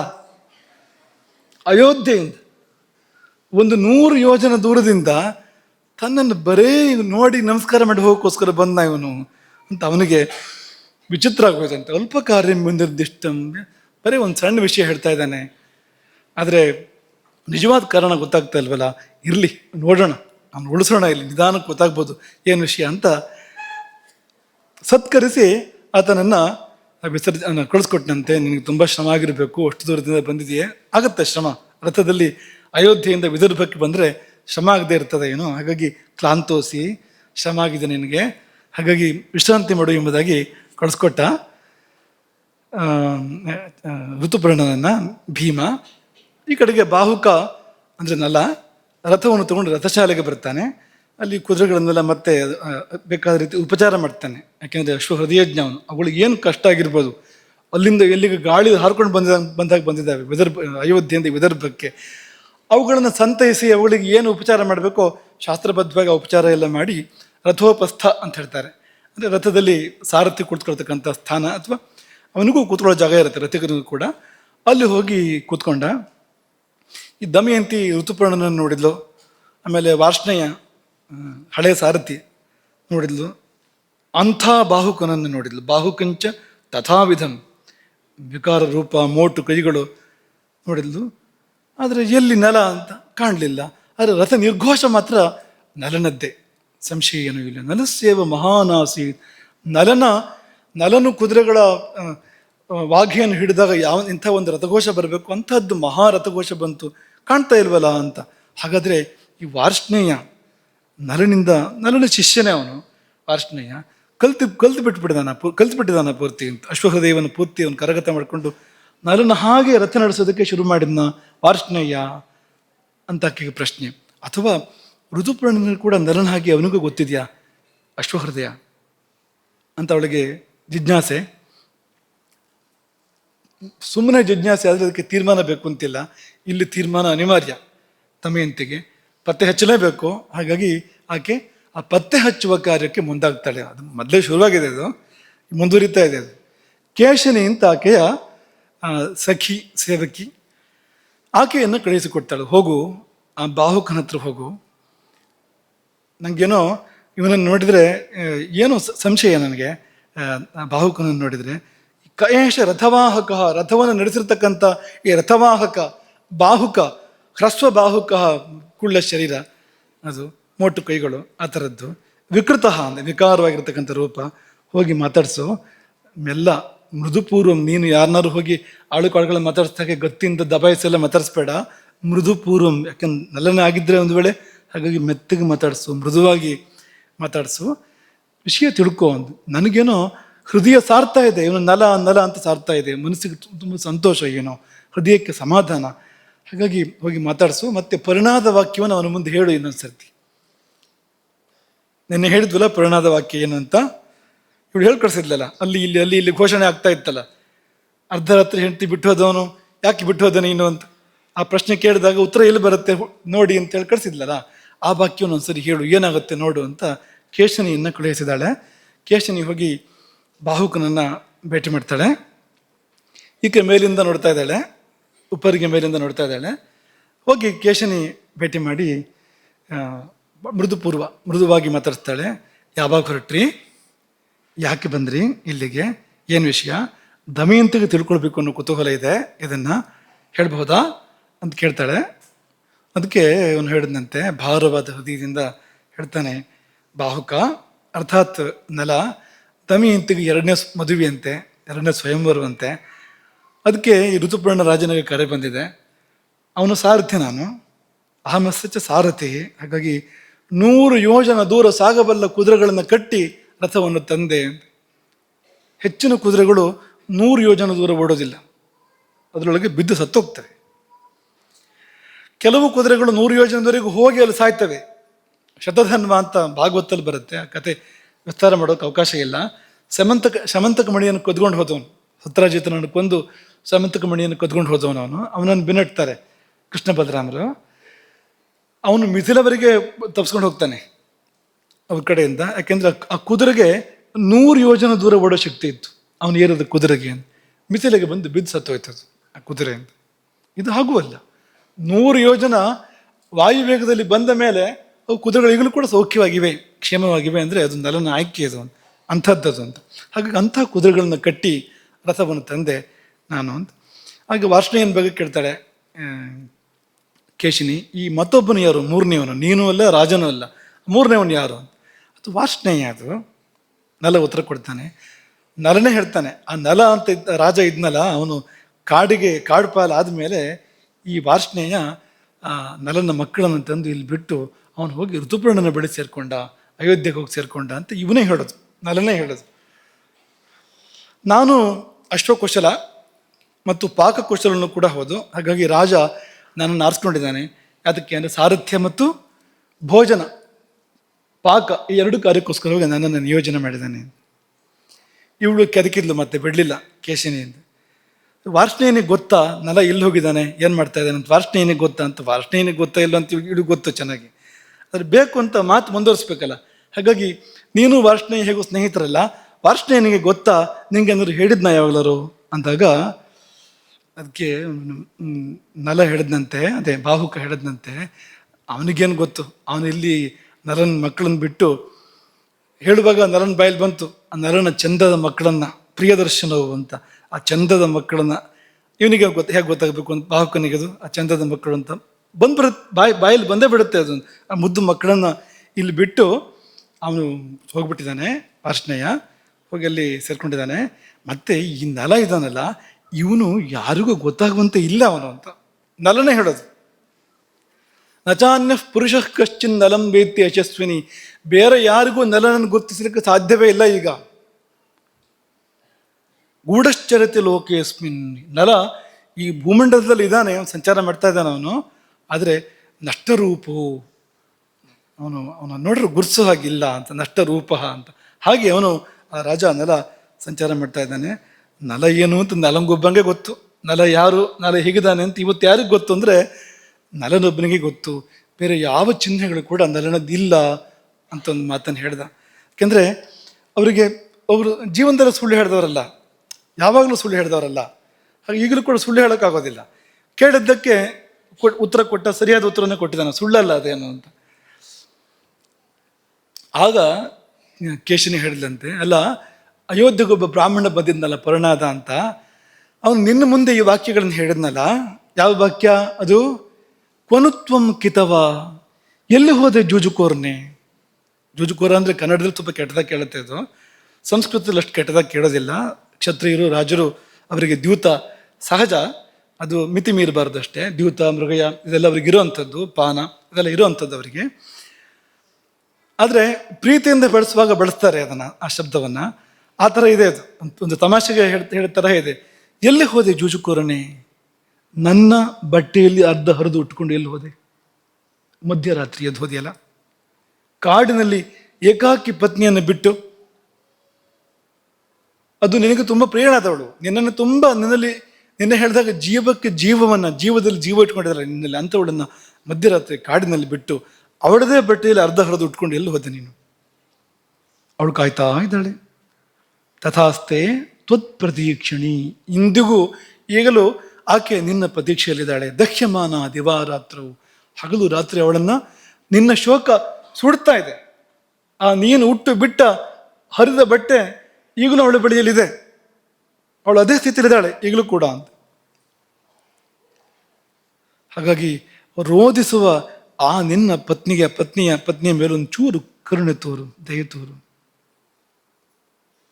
ಏನಪ್ಪ ಕರುಣೆ ತೋರೋದು ಅಂದರೆ, ಒಂದು ಪ್ರತಿವಾಕ್ಯವನ್ನು ಕೊಡು, ಪ್ರತ್ಯುತ್ತರವನ್ನು ಕೊಡು ಈ ಮಾತಿಗೆ ಅಂತ. ಅದು ಯಾವ ಪತಿಗಾದರೂ ಕೂಡ, ನಿಜವಾದ ಪತಿ ಆದರೆ ಈ ಮಾತನ್ನು ಕೇಳಿದ ಮೇಲೆ ಅವನು ತಡ್ಕೊಳ್ಳೋಕೆ ಸಾಧ್ಯ ಇಲ್ಲ. ನರನಂಥವನಿಗಂತೂ ಸಾಧ್ಯವೇ ಇಲ್ಲ. ಹಾಗಾಗಿ ಇದಕ್ಕೆ ನೀನು ಉತ್ತರ ಕೊಟ್ಟೆಂತೆ ಅಯೋಧ್ಯೆಯಲ್ಲಿ, ಈಗ ಮತ್ತೊಂದು ಸಾರಿ ನಿನ್ನ ಬಾಯಿಂದ ಉತ್ತರ ಬೇಕು ಅಂತ ದಮಯಂತಿ ಕೇಳ್ತಾ ಇದ್ದಾಳೆ ಎಂಬುದಾಗಿ ಕೇಶನಿ ಹೇಳಿದ್ಲು. ಆ ಮಾತನ್ನು ಕೇಳ್ತಿದ್ದಂತೆಯೇ ಹೃದಯಂ ವ್ಯಥಿತಂ ಚಾಸೀತ್, ನರನ ಹೃದಯ ವ್ಯಥೆಯಿಂದ ತುಂಬಿತು, ಕಣ್ಣುಗಳು ನೀರಿನಿಂದ ತುಂಬಿದವು. ಅಶ್ರುಪೂರ್ಣೇ ಚಲೋಚನೆ. ಅವನಿಗೆ ತುಂಬ ಸಂಯಮವಂತ ಅವನು. ಹಾಗಾಗಿ ನಿಗೃಹ್ಯ ಆತ್ಮನೋ ದುಃಖಂ, ತಾನು ದುಃಖವನ್ನು ನಿಗ್ರಹಿಸಿ ಹಿಡಿದು, ಕುದುರೆಗಳನ್ನು ನಿಯಂತ್ರಣ ಮಾಡೋ ಹಾಗೆ ತನ್ನ ದುಃಖವನ್ನು, ಕುದುರೆಗಳ ನಿಯಂತ್ರಣ ಮಾಡೋದು ಸುಲಭ ಇದೆ ಅವನಿಗೆ, ಏನು ಕಷ್ಟ ಇಲ್ಲ, ಹೃದಯಜ್ಞ ಅವನು. ಆದರೆ ಇಲ್ಲಿ ಕಷ್ಟ ಆಗ್ತಾ ಇದೆ ಅವನಿಗೆ. ದಹ್ಯಮಾನೋ ಮಹೀಪತಿ, ಸುಟ್ಟು ಹೋಗ್ತಾ ಇದ್ದಾನೆ ಅವನು ಅಂತ ದುಃಖದಲ್ಲಿ. ಅಂತಹ ಸ್ಥಿತಿಯಲ್ಲಿ ದೊರೆ ಗದ್ಗದವಾದ ಮಾತುಗಳ ಮೂಲಕವಾಗಿ, ಕಣ್ಣೀರಿನ ಮಾತುಗಳ ಮೂಲಕವಾಗಿ ಆಕೆಗೆ ಉತ್ತರ ಕೊಡ್ತಾನೆ. ಮೊದಲನೇದಾಗಿ ನಲ, ಅವನು ಮಧ್ಯರಾತ್ರಿ ಬಿಟ್ಟು ಹೋದ. ಯಾಕೆಂದ್ರೆ ಅವನಿಗೆ ಗೊತ್ತು ದಮಯಂತಿಯನ್ನು ಯಾರೂ ಏನೂ ಮಾಡೋಕ್ಕೆ ಸಾಧ್ಯ ಇಲ್ಲ. ಅಂತಹ ಚಾರಿತ್ರ್ಯವತಿಯನ್ನು, ಅಂತಹ ಪತಿವ್ರತೆಯನ್ನು ಯಾರೂ ಮುಟ್ಟೋಕ್ಕೂ ಸಾಧ್ಯ ಇಲ್ಲ, ಯಾರೂ ಏನೂ ಮಾಡೋಕ್ಕೆ ಸಾಧ್ಯ ಇಲ್ಲ. ಹಾಗಾಗಿ ಅವರೇ ಕಾಯ್ಕೊಳ್ತಾರೆ. ಸೀತೆ ಬಗ್ಗೆ ಇದೇ ಮಾತನ್ನು ಕೇಳ್ತೇನೆ ರಾಮಾಯಣದಲ್ಲಿ. ಅವರು ಸ್ವರ್ಗವನ್ನು ಗೆದ್ದಿರ್ತಾರೆ, ಅದು ಒಂದು. ಇನ್ನೊಂದು, ಅವರು ಗಂಡನ ಮೇಲೆ ಕೋಪಗೊಳ್ಳೋದಿಲ್ಲ. ಗಂಡ ತಪ್ಪು ಮಾಡಿದ್ರು, ಗಂಡ ಹೇಗೆ ನಡ್ಕೊಳ್ಬೇಕು ಹಾಗೆ ನಡ್ಕೊಳ್ದೇ ಇದ್ರೂ ಕೂಡ ನಿಜವಾದ ಪತಿವ್ರತೆಯಾದವಳು ಗಂಡನ ಮೇಲೆ ಕೋಪ ಮಾಡ್ಕೊಳ್ಳೋದಿಲ್ಲ. ನನ್ನ ಮೇಲೆ ಆಕೆ ಕೋಪ ಮಾಡ್ಕೋಬಾರ್ದು ಅಂತ ಧ್ವನಿ ಹಾಗೆ ಬಾಯಿ ಬಿಟ್ಟು ಹೇಳ್ತಾ ಇಲ್ಲ. ಅವನಾದರೂ ಏನು ಮಾಡ್ತಾನೆ, ಅವನನ್ನು ಕಲಿ ಹಿಡಿದಿದೆ, ಅವನ ಬುದ್ಧಿಗೆ ಮೌಢ್ಯ ಕವಿದಿದೆ. ಅವನೇನು ಮಾಡ್ತಾನೆ ಅಂತ ಅವನಿಗೆ ಗೊತ್ತಿಲ್ಲ. ಅವನಲ್ಲಿ ಏನೂ ಇಲ್ಲ, ಎಲ್ಲವನ್ನೂ ಕಳ್ಕೊಂಡಿದ್ದಾನೆ. ಬಟ್ಟೆ ಕೂಡ ಕಳ್ಕೊಂಡಿದ್ದಾನೆ. ಬುದ್ಧಿಗೆ ನಷ್ಟ ಆಗಿದೆ ಅವನದು. ಅವನು ಏನು ಮಾಡ್ತಾನೆ ಪಾಪ ಆ ಸಮಯದಲ್ಲಿ? ಏನೋ ಮಾಡಿದ್ದಾನೆ. ಅದಕ್ಕಾಗಿ ಅವನ ಮೇಲೆ ಕೋಪ ಮಾಡ್ಕೋಬಾರ್ದು ಆಕೆ ಎಂಬುದಾಗಿ ಒಂದು ಪ್ರತಿವಚನವನ್ನು ಕೊಡ್ತಾನೆ ಬಾಹುಕ ಈಗಲೂ ಕೂಡ. ಇಷ್ಟಾಗಿ ದುಃಖದ ಕಟ್ಟೆ ಒಡೆಯಿತು ನಳನಿಗೆ. ಸ್ವರವೆತ್ತಿ ರೋಧಿಸಿದ ಅಂತ ಅನ್ನಲ್ಲ, ತಡೆಯಲಾರದೆ ಪರಮ ದುರ್ಮನಾಹ, ಅತ್ಯಂತ ದುಃಖಿಯಾಗಿ ಸ್ವರವೆತ್ತಿ ರೋಧಿಸಿದ, ಧಾರಾಕಾರವಾಗಿ ಕಣ್ಣೀರು ಸುರಿಯಿತು. ಕೇಶನಿ ಬಂದು ದಮಯಂತಿಗೆ ವರದಿ ಕೊಟ್ಲು. ಅವಳಿಗೆ ಮತ್ತು ದೃಢ ಆಯಿತು. ಅವನು ಯಾಕೆ ಉತ್ತರ ಕೊಡಬೇಕು? ಹೋಗಲಿ, ಯಾರೋ ನಲನಿಂದ ವಿಷಯ ತಿಳ್ಕೊಂಡವರು ಅಂತ ಹೇಳೋಣ ಅಂತಂದರೆ ಹಾಗೂ ಸಾಧ್ಯತೆ ಇದೆಯಲ್ವಾ. ನಲನೇ ಉತ್ತರ ಕೊಡ್ಬೋದು, ನಲನ ಸ್ನೇಹಿತೆಯರು ಉತ್ತರ ಕೊಡ್ಬೋದು, ಸಾಧ್ಯತೆ ಇದೆ. ಆದರೆ ಈ ಕಣ್ಣೀರು ಯಾಕೆ, ದುಃಖ ಯಾಕೆ? ನಲನೇ ಇರಬೇಕು ಅಂತ ಪೂರ್ತಿ ದೃಢ ಮಾಡೋದು ಕಷ್ಟ. ಯಾಕೆ ರೂಪ ಪೂರ್ತಿ ಬೇರೆ ಇದೆ, ನಲನ ಹಾಗಿಲ್ಲ ಅವನು. ಹಾಗಾಗಿ ಕೇಶನಿಗೆ ಮತ್ತೆ ಕೆಲಸ ಕೊಡ್ತಾಳೆ, ನೀನು ಮತ್ತೆ ಹೋಗು, ಅಲ್ಲಿ ಹೋಗಿ ಅವನನ್ನು ಹತ್ತಿರದಿಂದ ಗಮನಿಸು. ಅವನು ಹೇಗೆ ಕೂರ್ತಾನೆ, ಹೇಗೆ ಹೇಳ್ತಾನೆ, ಹೇಗೆ ಮಾತಾಡ್ತಾನೆ, ಹೇಗೆ ನಡ್ಕೊಳ್ತಾನೆ, ಎಲ್ಲವನ್ನೂ ಗೂಢಚಾರಿಗಳು ಹೇಗೆ ಅದನ್ನು ಪತ್ತೆ ಮಾಡ್ತಾರೋ ಆ ರೀತಿಯಲ್ಲಿ ಅವನ ಸಮಸ್ತ ಚಲನವಲನಗಳನ್ನು ಹತ್ತಿರದಿಂದ ಗಮನಿಸು. 2 ಸೂಚನೆ ಕೊಡ್ತಾಳೆ ಕೇಶನಿಗೆ ದಮಯಂತಿ. ಯಾವುದೇ ಕಾರಣಕ್ಕೂ ಅವನಿಗೆ ಬೆಂಕಿ ಸಿಗದೇ ಇರೋ ಹಾಗೆ ನೋಡ್ಕೋ, ಮತ್ತು ನೀರು ಕೂಡ ಸಿಗಬಾರ್ದು ಹಾಗೆ ನೋಡ್ಕೋ ಅಂತ. ಏನಪ್ಪ ಹೀಗೆ ಮಾಡ್ಬೋದಾ? ಅತಿಥಿಗಳು ಬಂದರೆ ಅವರಿಗೆ ನೀರು ಬೆಂಕಿ ಕೊಡದೇ ಇದ್ರೆ ಹೇಗಾಗತ್ತೆ? ನೀರಾರು ಕೊಡ್ಬೇಕಲ್ವ ಕೊನೆ ಪಕ್ಷ. ಇವನಂತೂ ಅಡುಗೆ ಮಾಡೋನು, ಋತುಪರ್ಣನಿಗೆ ಅಡುಗೆ ಮಾಡಿ ಬಡಿಸ್ಬೇಕು. ನೀರಲ್ಲಿ ಹೇಗೆ ಅಡುಗೆ ಮಾಡ್ತಾನವನು ಪಾಪ? ಆಯ್ತು, ನಲನೇ ಬಂದ ಅಂತ ಅನ್ಕೊಂಡ್ರು ಕೂಡ ಅವನಿಗೆ ನೀರಿಲ್ಲದಂತೆ ಮಾಡ್ಬೇಕಾ ಪಾಪ ನಲನಿಗೆ? ಅಂದರೆ ಅದೇನು ಗುಟ್ಟಿದೆ ಅದರಲ್ಲಿ. ಆ ಕಾರಣಕ್ಕೋಸ್ಕರ ಆಕೆ ಹಾಗೆ ಮಾಡ್ತಾ ಇರುವಂಥದ್ದು. ಅಚಾಸ್ಯ ಪ್ರತಿಬಂಧೇನ ದೇಯೋಗ್ನಿರಿಪಿಕೇಶಿನಿ, ಅಗ್ನಿಯನ್ನು ಕೊಡಬೇಡ ಆತನಿಗೆ, ಸಿಗದಂತೆ ನೋಡ್ಕೋ ಅಗ್ನಿ ಅಂತ. ಹಾಗೆಯೇ ಯಾಚತೆ ನ ಜಲಂ ದೇಯಂ, ಅವನು ಬೇಕು ಅಂತ ಕೇಳಿದ್ರು ಕೂಡ ನೀರು ಕೊಡಬೇಡ. ಏನು ಮಾಡ್ತಾನೆ ಬಂದು ಹೇಳು ನನಗೆ. ನಿಮಿತ್ತಂ ಯತ್ವಯಾ ದೃಷ್ಟಂ ಬಾಹುಕೆ ದೈವ ಮಾನುಷಂ. ಬಾಹುಕನಲ್ಲಿ ಯಾವ್ಯಾವ ನಿಮಿತ್ತಗಳು ಏರ್ಪಡ್ತವೆ, ದೈವ ಮಾನುಷ, ಆ ನಿಮಿತ್ತಗಳನ್ನು ಗುರುತಿಸಿ ಬಂದು ಹೇಳು. ಮತ್ತೇನಾದ್ರು ಕಂಡ್ರೆ ಅದನ್ನು ಕೂಡ ಹೇಳು ಅಂತ. ಈ ದಮಯಂತಿ ಸೂಚನೆ ಮೇರೆಗೆ ಈ ಕೇಶನೆಯಲ್ಲಿ ಹೋಗಿ ಎಲ್ಲ ಗಮನಿಸಿ ಹಿಂದಿರುಗಿ ಬರ್ತಾಳೆ. ಅವಳಿಗೆ ಗಾಬರಿ ಆಗ್ಬಿಟ್ಟಿದೆ, ಆಘಾತ ಆಗ್ಬಿಟ್ಟಿದೆ. ವಾಪಸ್ ಬರುವಾಗ ತಾನು ಕಂಡಿದ್ದನ್ನು ಅಚ್ಚರಿಗಂಗಳಿಂದ ದಿಗ್ಭ್ರಾಂತರಾಗ್ಬಿಡ್ತಾಳೆ ಅವಳು. ದಮಯಂತಿಗೆ ವರದಿ ಮಾಡ್ತಾಳೆ. ಒಂದು, ಅವನು ಬಹಳ ಮಡಿಯವನು, ಅತ್ಯಂತ ಶುದ್ಧ, ದೃಢಂ ಶುಚುಪಚಾರೋಸೌ, ತುಂಬ ಶುಚಿ ಅವನು. ಅಂತಹ ಶುಚಿಯಾಗಿರುವವರಿಗೆ ನೀರು ಬೇಕಾಗ್ತದೆ ಮತ್ತೆ ಮತ್ತೆ. ಅಂದರೆ ನಿಜವಾದ ಶುಚಿತ್ವವನ್ನು ಯಾರು ಪಾಲನೆ ಮಾಡ್ತಾರೋ, ಒಳಗು ಹೊರಗು ಶೌಚಾಚಾರವನ್ನು ಯಾರು ಮಾಡ್ತಾರೋ ಅವರಿಗೆ ನೀರು ತುಂಬ ಬೇಕಾಗ್ತದೆ, ಸಮಯಕ್ಕೆ ನೀರು ಬೇಕಾಗ್ತದೆ. ಹಾಗಾಗಿ ಅವನು ಎಷ್ಟು ಶುದ್ಧ ಅಂದರೆ ನನ್ನ ಜೀವನದಲ್ಲಿ ನಾನು ಯಾರು ಅಷ್ಟು ಶುದ್ಧರನ್ನು ನೋಡಲಿಲ್ಲ ಅಂತ ಕೇಶನ್ ಹೇಳ್ತಾರೆ. ಅಷ್ಟು ಶುದ್ಧರನ್ನು ನಾನು ನೋಡಲಿಲ್ಲ, ಅಷ್ಟು ಶುದ್ಧ ಅವನು.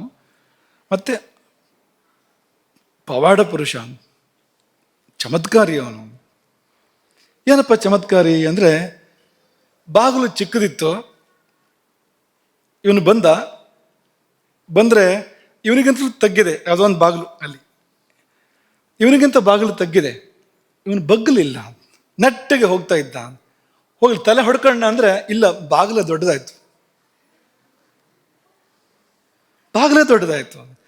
ಹ್ರಸ್ವಮಾಸಾದ್ಯತು ದ್ವಾರಂ ನಾಸವು ವಿನಮತೆ ಕ್ವಚಿತು. ಎಲ್ಲಿ ಹೋದ್ರೂ ಕೂಡ ಅವನು ತಲೆ ಬಗ್ಗೋದಿಲ್ಲ, ನೇರವಾಗಿ ಸಂಚಾರ ಮಾಡ್ತಾನೆ. ತಾನೇ ಅಕ್ಕಪಕ್ಕ ಸರ್ಕೊಡ್ತದೆ ಎಲ್ಲೋದು ಕೂಡ. ಅವನು ಸಂಚಾರ ಮಾಡುವಾಗ ಬಾಗಿಲುಗಳು ಹಿರಿದಾಗ್ತವೆ. ಚಿಕ್ಕ ರಂಧ್ರದಂತೆ ಇದ್ರೂ ಕೂಡ, ಒಂದು ಸಣ್ಣ ಪಟ್ರೆ ಅಂತ ರಂಧ್ರದಂತೆ ಇದ್ರೂ ಕೂಡ ಇವನು ಅಲ್ಲಿ ಹೋಗಬೇಕು ಅಂತ ಹೊರಟ್ರೆ ಅದು ಅಗಲಾಗ್ತದೆ ತಾನಾಗಿ.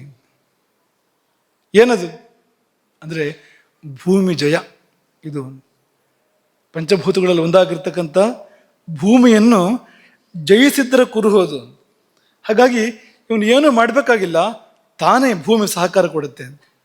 ಅವನು ಹೋಗ್ತಾ ಬರುತ್ತಾ, ಅಷ್ಟು ಗೌರವವನ್ನು ಮರ್ಯಾದೆಯನ್ನು ಕೊಡುತ್ತೆ ಭೂಮಿ. ಸಂಕಟ ಎಪ್ಪಿಸ್ತೆ ಸುಮಹತ್ ವಿವರಂ ಜಾಯತೆ ಇದಕಂ. ಅವನು ರಾಜಾಧಿರಾಜ ಚಕ್ರವರ್ತಿ ಅಲ್ವಾ, ಎಲ್ಲ ಹೋಗುತ್ತೆ, ಒಳಗಡೆ ಇದೆ ಈಗಲೂ ಕೂಡ ಅದು. ಹಾಗಾಗಿ ಅವನಿಗೆ ಬಾಗಿ ಗೊತ್ತಿಲ್ಲ. ಆ ಬಾಗುವ ಸ್ಥಳಗಳನ್ನು ಬಿಟ್ಟರೆ, ಗುರುಗಳ ಮುಂದೋ ತಂದೆ ಮುಂದೋ ದೇವರ ಮುಂದೋ ಅದು ಬಿಟ್ಟರೆ ಬೇರೆ ಎಲ್ಲೂ ಭಾಗವನ್ನಲ್ಲ ಅವನು. ಒದಾಯ್ತು, ನೀನು ಹೇಳಿದ ಹಾಗೆ ಅವನಿಗೆ ನಾನು ನೀರು ಸಿಗದಂತೆ ನೋಡ್ಕೊಂಡೆ. ಯಾಕೆಂದರೆ ದಮಯಂತಿಯ ಸಖಿ ಸೇವಕಿಯೊಳ ಅವಳು ಮಾತು ನಡೆಯುತ್ತೆ ಅಲ್ಲಿ, ಹಾಗಾಗಿ ಸಿಗದಿರುವಂತೆ ನೋಡಿಕೊಂಡೆ.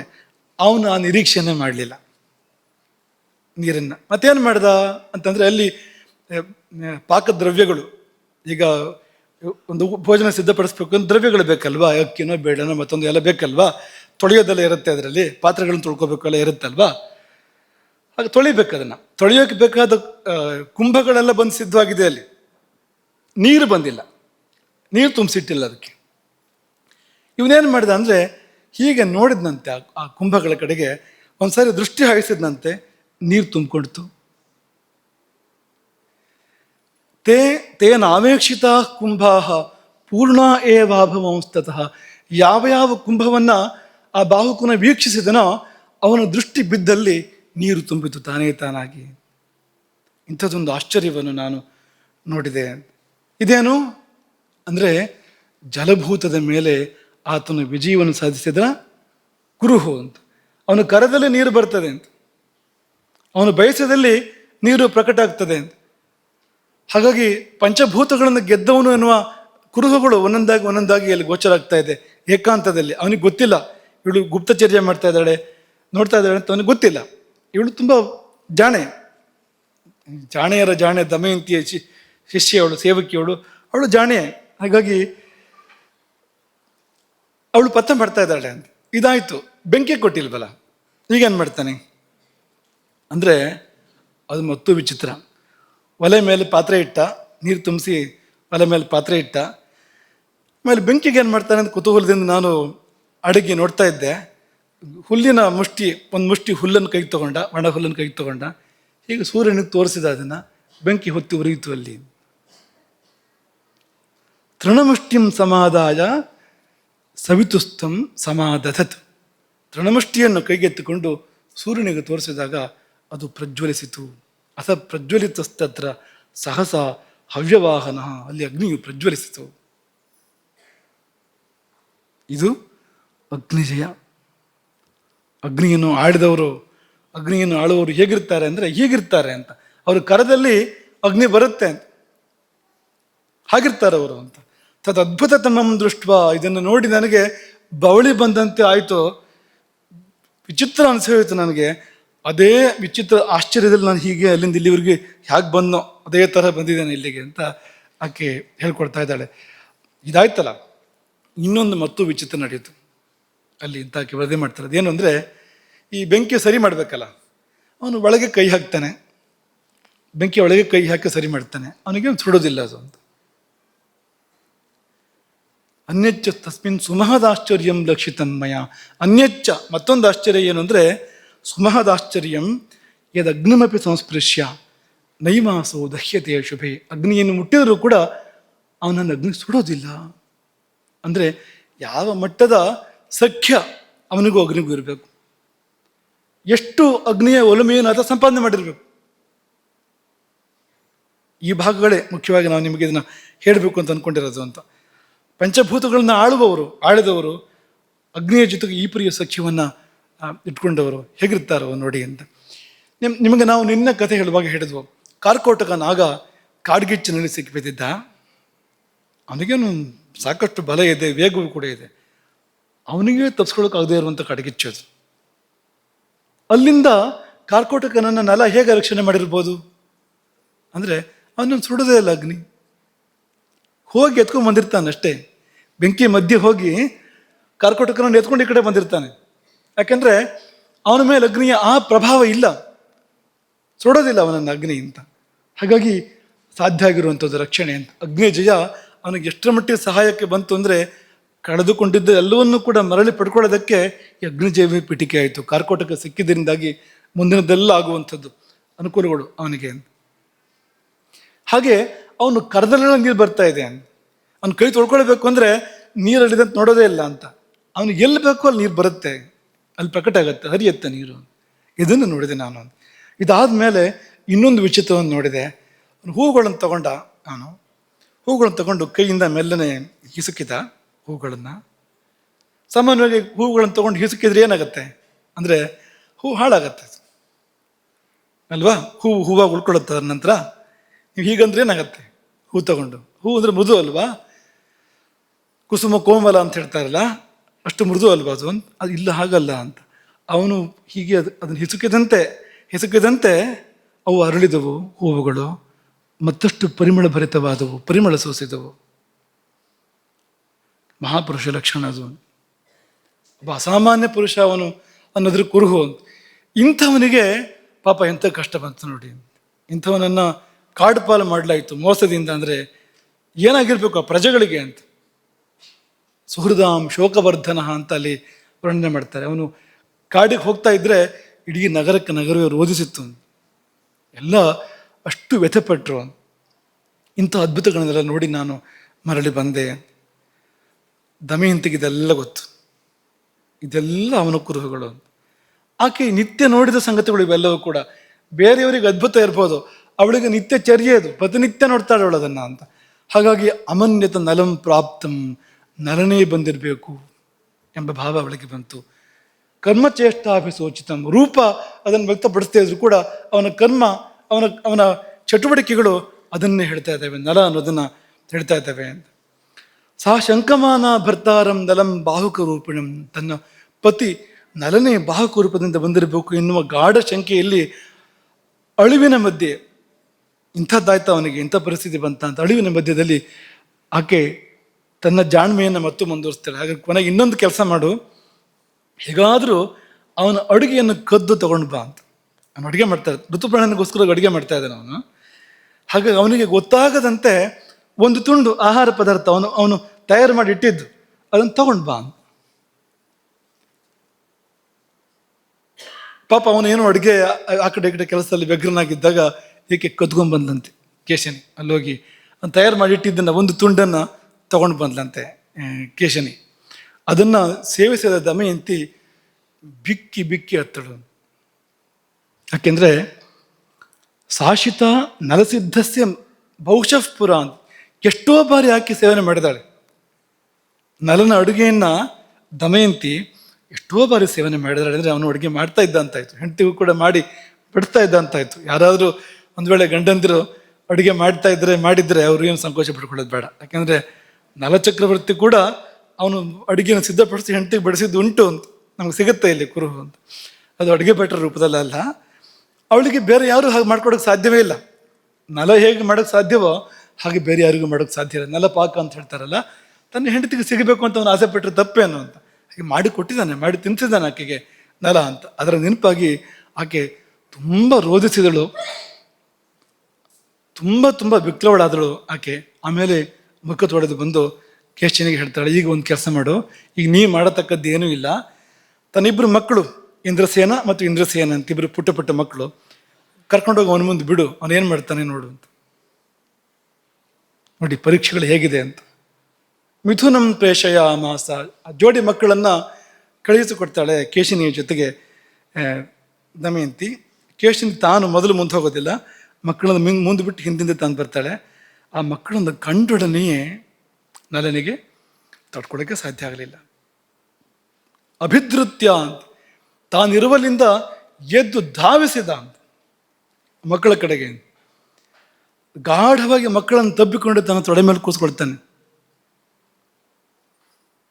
ತುಂಬ ದುಃಖಿಸ್ತಾನೆ. ಆಗ ಇವಳನ್ನು ನೋಡ್ದ, ಯಾರನ್ನ, ಕೇಶನೆಯನ್ನು ನೋಡ್ದ. ಆ ದುಃಖದ ಮಧ್ಯದಲ್ಲಿ ಓಹೋ ಇದು ಗೊತ್ತಾಗ್ಬಿಡುತ್ತೆ ಅಂತ. ಈ ಮಕ್ಕಳನ್ನ ತಬ್ಕೊಂಡು ಒಳಗೆ ಶುರು ಮಾಡಿದ್ರೆ ಯಾಕೆ ಅಂತ ಸಂಶಯ ಬಂದ್ಬಿಡುತ್ತಲ್ವಾ ಅಂತ ಅವಳಿಗೊಂದು ಸಮಜಾಯಿಸಿ ಕೊಟ್ಟನಂತೆ. ಕಷ್ಟವಾಗಿ ಹೇಗೋ ಕಷ್ಟಪಟ್ಟು ಒಳಗೊಂದು ತಡ್ಕೊಂಡು ಆಕೆಗೆ ಒಂದು ವಿವರಣೆ ಕೊಟ್ಟನಂತೆ. ನನ್ನ ಮಕ್ಕಳು ಹೀಗೆ ಇದ್ದಾರೆ, ಇದೇ ಥರದ ಮಕ್ಕಳು ನನಗೆ ಎಂಬುದಾಗಿ ಅವಳಿಗೇನು ಗೊತ್ತಿಲ್ಲ ಅಂತಲ್ಲ, ಇವನು ಮುಚ್ಕೊಳ್ಳೋ ಪ್ರಯತ್ನ ಮಾಡೋದು ನಳ ಅಂತ ಸಮಜಾಯಿಸಿ ಕೊಟ್ಟು ಅವನಿಗೀಗ ತಲೆಬಿಸಿ ಆಗಿಬಿಟ್ಟಿದೆ. ಈ ಕೇಶನಿ ಪದೇ ಪದೇ ಬಂದು ಒಟ್ಟಿವಳು ನನ್ನ ಪೂರ್ತಿ ಗುಟ್ಟು ರಟ್ಟು ಮಾಡ್ತಾಳೆ ಅಂತ. ನೀನು ಬರಬೇಡ ಈ ಕಡೆಗೆ, ನೀನು ಹೋಗು, ನೀನು ಜನ ಏನು ತಿಳ್ಕೊಳ್ತಾರೆ ನೀನು ಪದೇ ಪದೇ ಬಂದ್ರೆ ನೀ ಇಲ್ಲೇ, ಅದು ಬೇರೆ ಅಂತ.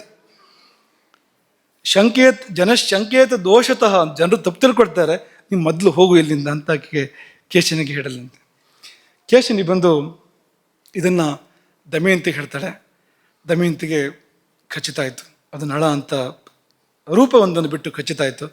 ಆಕೆ ತನ್ನ ತಾಯಿ ಬಳಿ ಹೋಗಿ ದಮಯಂತಿ ಹೇಳ್ತಾಳೆ, ನಲಶಂಕ ಸಮುತ್ಸುಕ, ತುಂಬ ವಿಚಲಿತಳಾಗಿದ್ದಾಳೆ ದಮಯಂತಿ. ಅದು ಏನು ಅಂತ ಅವಳಿಗೆ ಅರ್ಥ ಆಗ್ತಾ ಇಲ್ಲ, ಅಂತ ಸ್ಥಿತಿಲಿದ್ದಾಳೆ. ಆಕೆ ತಾಯಿಯಲ್ಲಿ ಹೇಳ್ತಾಳೆ, ಬಾಹುಕನನ್ನು ಬಹು ರೀತಿಯಲ್ಲಿ ಪರೀಕ್ಷೆ ಮಾಡಿದೆ ನಾನು, ಎಲ್ಲ ರೀತಿಯಿಂದಲೂ ಅವನು ನಲ ಅಂತ ನನಗೆ ದೃಢ ಆಗಿದೆ.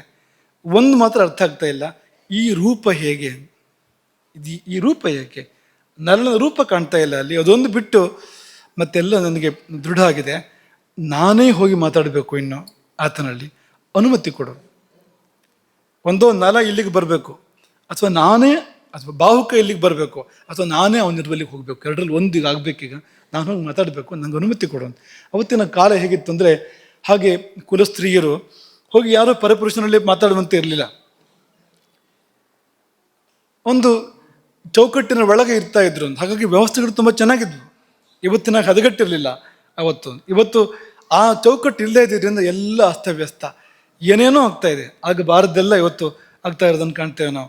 ಹಾಗಾಗಿ ಅನುಮತಿಯನ್ನು ಕೇಳ್ತಾಳೆ. ನೀನು ತಂದೆಯನ್ನು ಕೇಳಿ ಹೇಳಿದ್ರೂ ಪರವಾಗಿಲ್ಲ, ನೀನೇ ಅನುಮತಿ ಕೊಟ್ಟರೂ ಪರವಾಗಿಲ್ಲ, ನಂಗೆ ಅನುಮತಿ ಬೇಕು, ನನಗೂ ಅವನಿಗೂ ಮಾತುಕತೆ ಆಗಬೇಕು, ನಾನೇ ಇಲ್ಲಿ ಹೋಗೋದವರು ಪರವಾಗಿಲ್ಲ, ಅವನೇ ಇಲ್ಲಿ ಬರೋದವರು ಪರವಾಗಿಲ್ಲ ಅಂತ ಹೇಳಿದಾಗ, ದಮಯಂತಿಯ ತಾಯಿ ಭೀಮರಾಜನಲ್ಲಿ ತನ್ನ ಪತಿಯಲ್ಲಿ ಹೋಗಿ ಕೇಳ್ತಾಳೆ, ಹೀಗಿದೆ ನಮ್ಮ ಮಗಳ ಅಭಿಪ್ರಾಯ, ಏನು ಮಾಡೋದು ಅಂತ ಕೇಳ್ತಾಳೆ. ಆತ ಅನುಮತಿ ಕೊಡ್ತಾನೆ.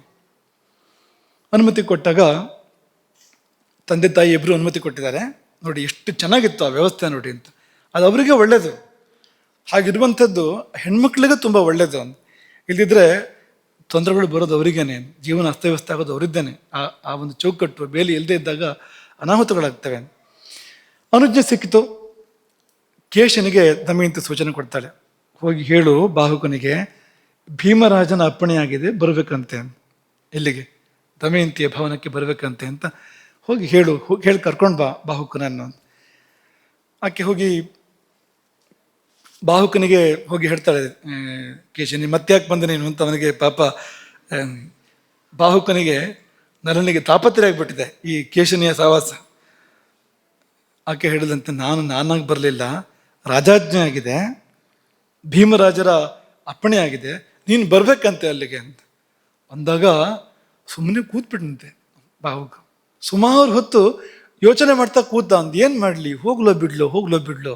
ಹೋದರೆ ದಮಯಂತಿನ ಎದುರಿಸ್ಬೇಕಾಗ್ಬೋದು, ಮುಖಾಮುಖಿ ಆಗ್ಬೋದು, ಅಲ್ಲಿ ಎಷ್ಟು ಮುಚ್ಚಿಟ್ಕೊಳಕ್ಕಾಗುತ್ತೋ ಅಲ್ಲೋ ಗೊತ್ತಿಲ್ಲ ಇನ್ನು ಮುಂದೆ ಅಂತ.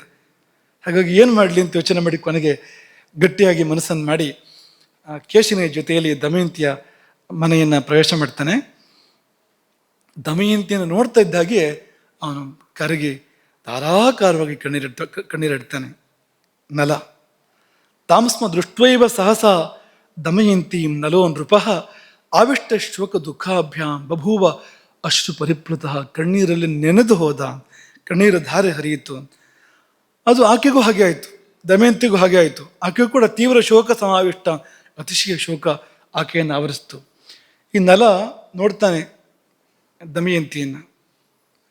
ಕಾವಿ ಹುಟ್ಟಿದಾಳೆ ದಮಯಂತಿ, ಕಾಷಾಯ ವಸನ ಅಂತ, ಜಟಿಲ ಅಂತ, ಜಡೆಯನ್ನು ಬಿಡಿಸಿಲ್ಲ ಅಂತ, ಕೂದಲು ಜಡೆಗಟ್ಟಿದೆ ಅಂತ. ಯಾಕಂದರೆ ಗಂಡ ಬಂದು ಬಿಡಿಸ್ಬೇಕು ಅದನ್ನು, ಅಲ್ಲಿ ತನಕ ಅವ್ರು ಬಿಡಿಸ್ಕೊಳ್ಳೋ ಹಾಗಿಲ್ಲ ಗಂಡ ದೂರ ಇದ್ದಾಗ ಅಂತ. ಹಾಗಾಗಿ ಹಾಗೆ ಜಡಗಟ್ಟಿದೆ ಕೂದಲು. ಮಲಪಂಕಿನಿ, ಮೈ ದೇಹದ ಕಡೆ ಗಮನ ಇಲ್ಲ. ಆ ಮೊದಲಿನ ದಮಯಂತಿ ಅಲ್ಲ ಅದು. ಹಾಗಾಗಿ ಆ ಥರ ಧೂಳಿ ಧೂಸರಿದ್ದ ಶರೀರ, ಏನು ಗಮನ ಇಲ್ಲ ಆ ಕಡೆಗೆ, ಅಂಥ ಸ್ಥಿತಿಯಲ್ಲಿ ಆಕೆ ಇದ್ದಾಳೆ. ಅದೇ ಹೇಳುತ್ತೆ ಕಥೆಯನ್ನ ಅಂತ. ಅವು ಯಾಕೆ ಅಲಂಕಾರ ಮಾಡ್ಕೋತಾ ಇಲ್ಲ, ಯಾಕೆ ದೇಹ ಶುದ್ಧಿ ಮಾಡ್ಕೋತಾ ಇಲ್ಲ ಅಂದರೆ ಯಾರಿಗಾಗಿ ಮಾಡಬೇಕು, ಯಾರಿಗಾಗಿ ಮಾಡಬೇಕು? ನಾವು ತಮಾಷೆ ಮಾಡ್ತಾ ಇರ್ತೇವೆ ಕೆಲವು ಸರ್ತಿ. ಈಗ ಏನಾಗಿದೆ ಅಂದರೆ, ಸಾಮಾನ್ಯವಾಗಿ ಯಾರನ್ನೂ ದೂಷಿಸ್ತಾ ಇರೋದಲ್ಲ, ಪರಿಪಾಟಿ ಹೇಗೆ ಬಂದಿದೆ ಅಂದರೆ, ಮನೆಯಲ್ಲಿ ಯಾವುದೇ ಅಲಂಕಾರ ಇಲ್ಲದೆ ಇರ್ತಾರೆ, ಹೊರಗಡೆ ಹೋಗ್ಬೇಕಾದ್ರೆ ಅಲಂಕಾರಗಳು, ಪೇಟೆಗೆ ಹೋಗ್ಬೇಕಾದ್ರೆ ಅಲಂಕಾರಗಳು. ಅಂದರೆ ಈ ಪತಿಯ ಜೊತೆಗಿರೋ ಸಮಯದಲ್ಲಿ ಯಾವುದೇ ಅಲಂಕಾರ ಇಲ್ಲ ಅಥವಾ ಯಾವುದೂ ಇಲ್ಲ. ಆದರೆ ಹೊರಗಡೆ ಪೇಟೆಗೆ ಹೋಗೋ ಹೊತ್ತಿಗೆ ಅಲಂಕಾರ ಅನ್ನೋದು ಅದೊಂದು ವಿಪರ್ಯಾಸ. ಅದೊಂದು ಈ ಕಾಲಕ್ಕೆ, ಈ ಆ ಸೀತೆ ಕಾಡಿಗೆ ಹೋಗ್ಬೇಕಾದ್ರೆ ಅಲಂಕಾರ ಮಾಡ್ಕೊಂಡು ಹೋದ್ಲು ಅಂತ. ಯಾಕಂದರೆ ಪತಿ ಜೊತೆಗಿದ್ದಾನಲ್ಲ, ಪತಿಯ ಸಲುವಾಗಿ ಇದು ಅಂತ.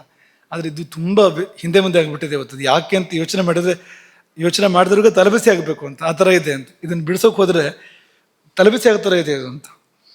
ಇರಲಿ, ಆಗಲೂ ಕೂಡ ರೂಪ ಬೇರೆ ಇರೋದ್ರಿಂದ ನನ್ನ ಪತಿಯನ್ನು ಸಂಬೋಧನೆ ಮಾಡೋದಿಲ್ಲ ದಮಯಂತಿ. ಅವಳು ಹೀಗೆ ಕೇಳ್ತಾಳೆ, ಬಾಹುಕ, ನೀನು ಅವನನ್ನು ನೋಡಿದೀಯಾ, ಆ ಧರ್ಮಜ್ಞನನ್ನು ನೋಡಿದೀಯಾ ಅಂತ.